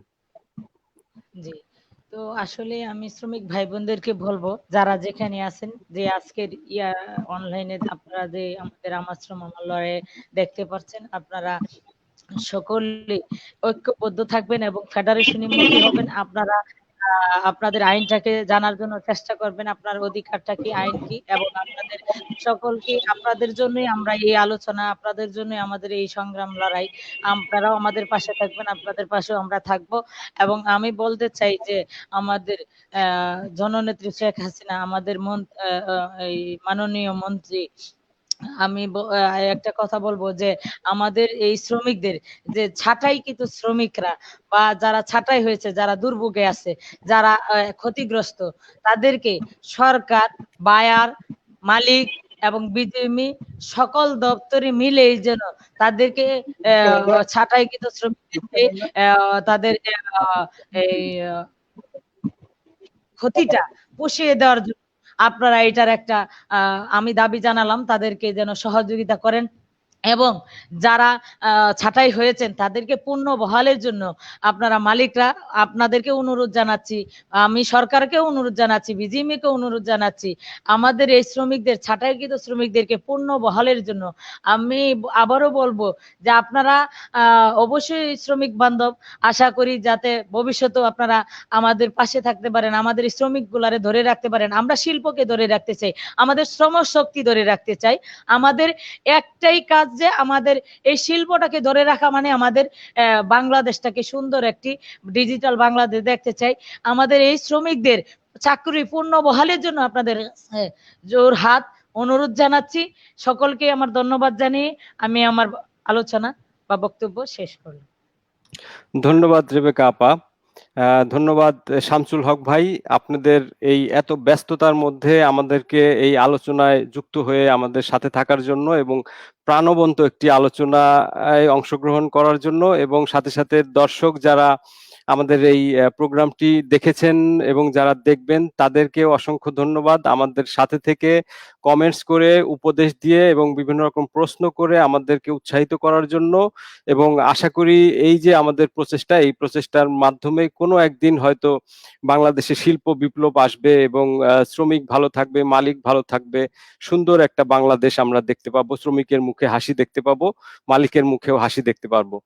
এবং এই তার আগে আমি শামসুল হক ভাই এবং রেবেকা আপা আপনাদের দুজনকে ধন্যবাদ জানিয়ে বিদায় নিতে চাই। এবং দর্শক আরো বলতে চাই যে আমাদের এই প্রোগ্রামটি ধারাবাহিকভাবে চলছে এবং চলবে, এবং আগামী 27 তারিখ আমাদের একটি বিশেষ পর্ব আছে, যে পর্বের নাম হচ্ছে সংগ্রামে প্রতিরোধে পোশাক শ্রমিক। এবং 27 তারিখ ঠিক একই সময়ে আপনারা চোখ রাখবেন আমাদের আমার শ্রম আমার লড়াই পেজে। তো আপনাদের এই সহযোগিতা, আপনাদের উৎসাহ আমাদেরকে অনেক দূর এগিয়ে নিয়ে যেতে পারবে। ধন্যবাদ দর্শক, আবার দেখা হবে পরবর্তী পর্বে। সবাইকে সুস্থ থাকবেন এবং ভালো থাকবেন। সবার সুন্দর জীবন কামনায় ধন্যবাদ।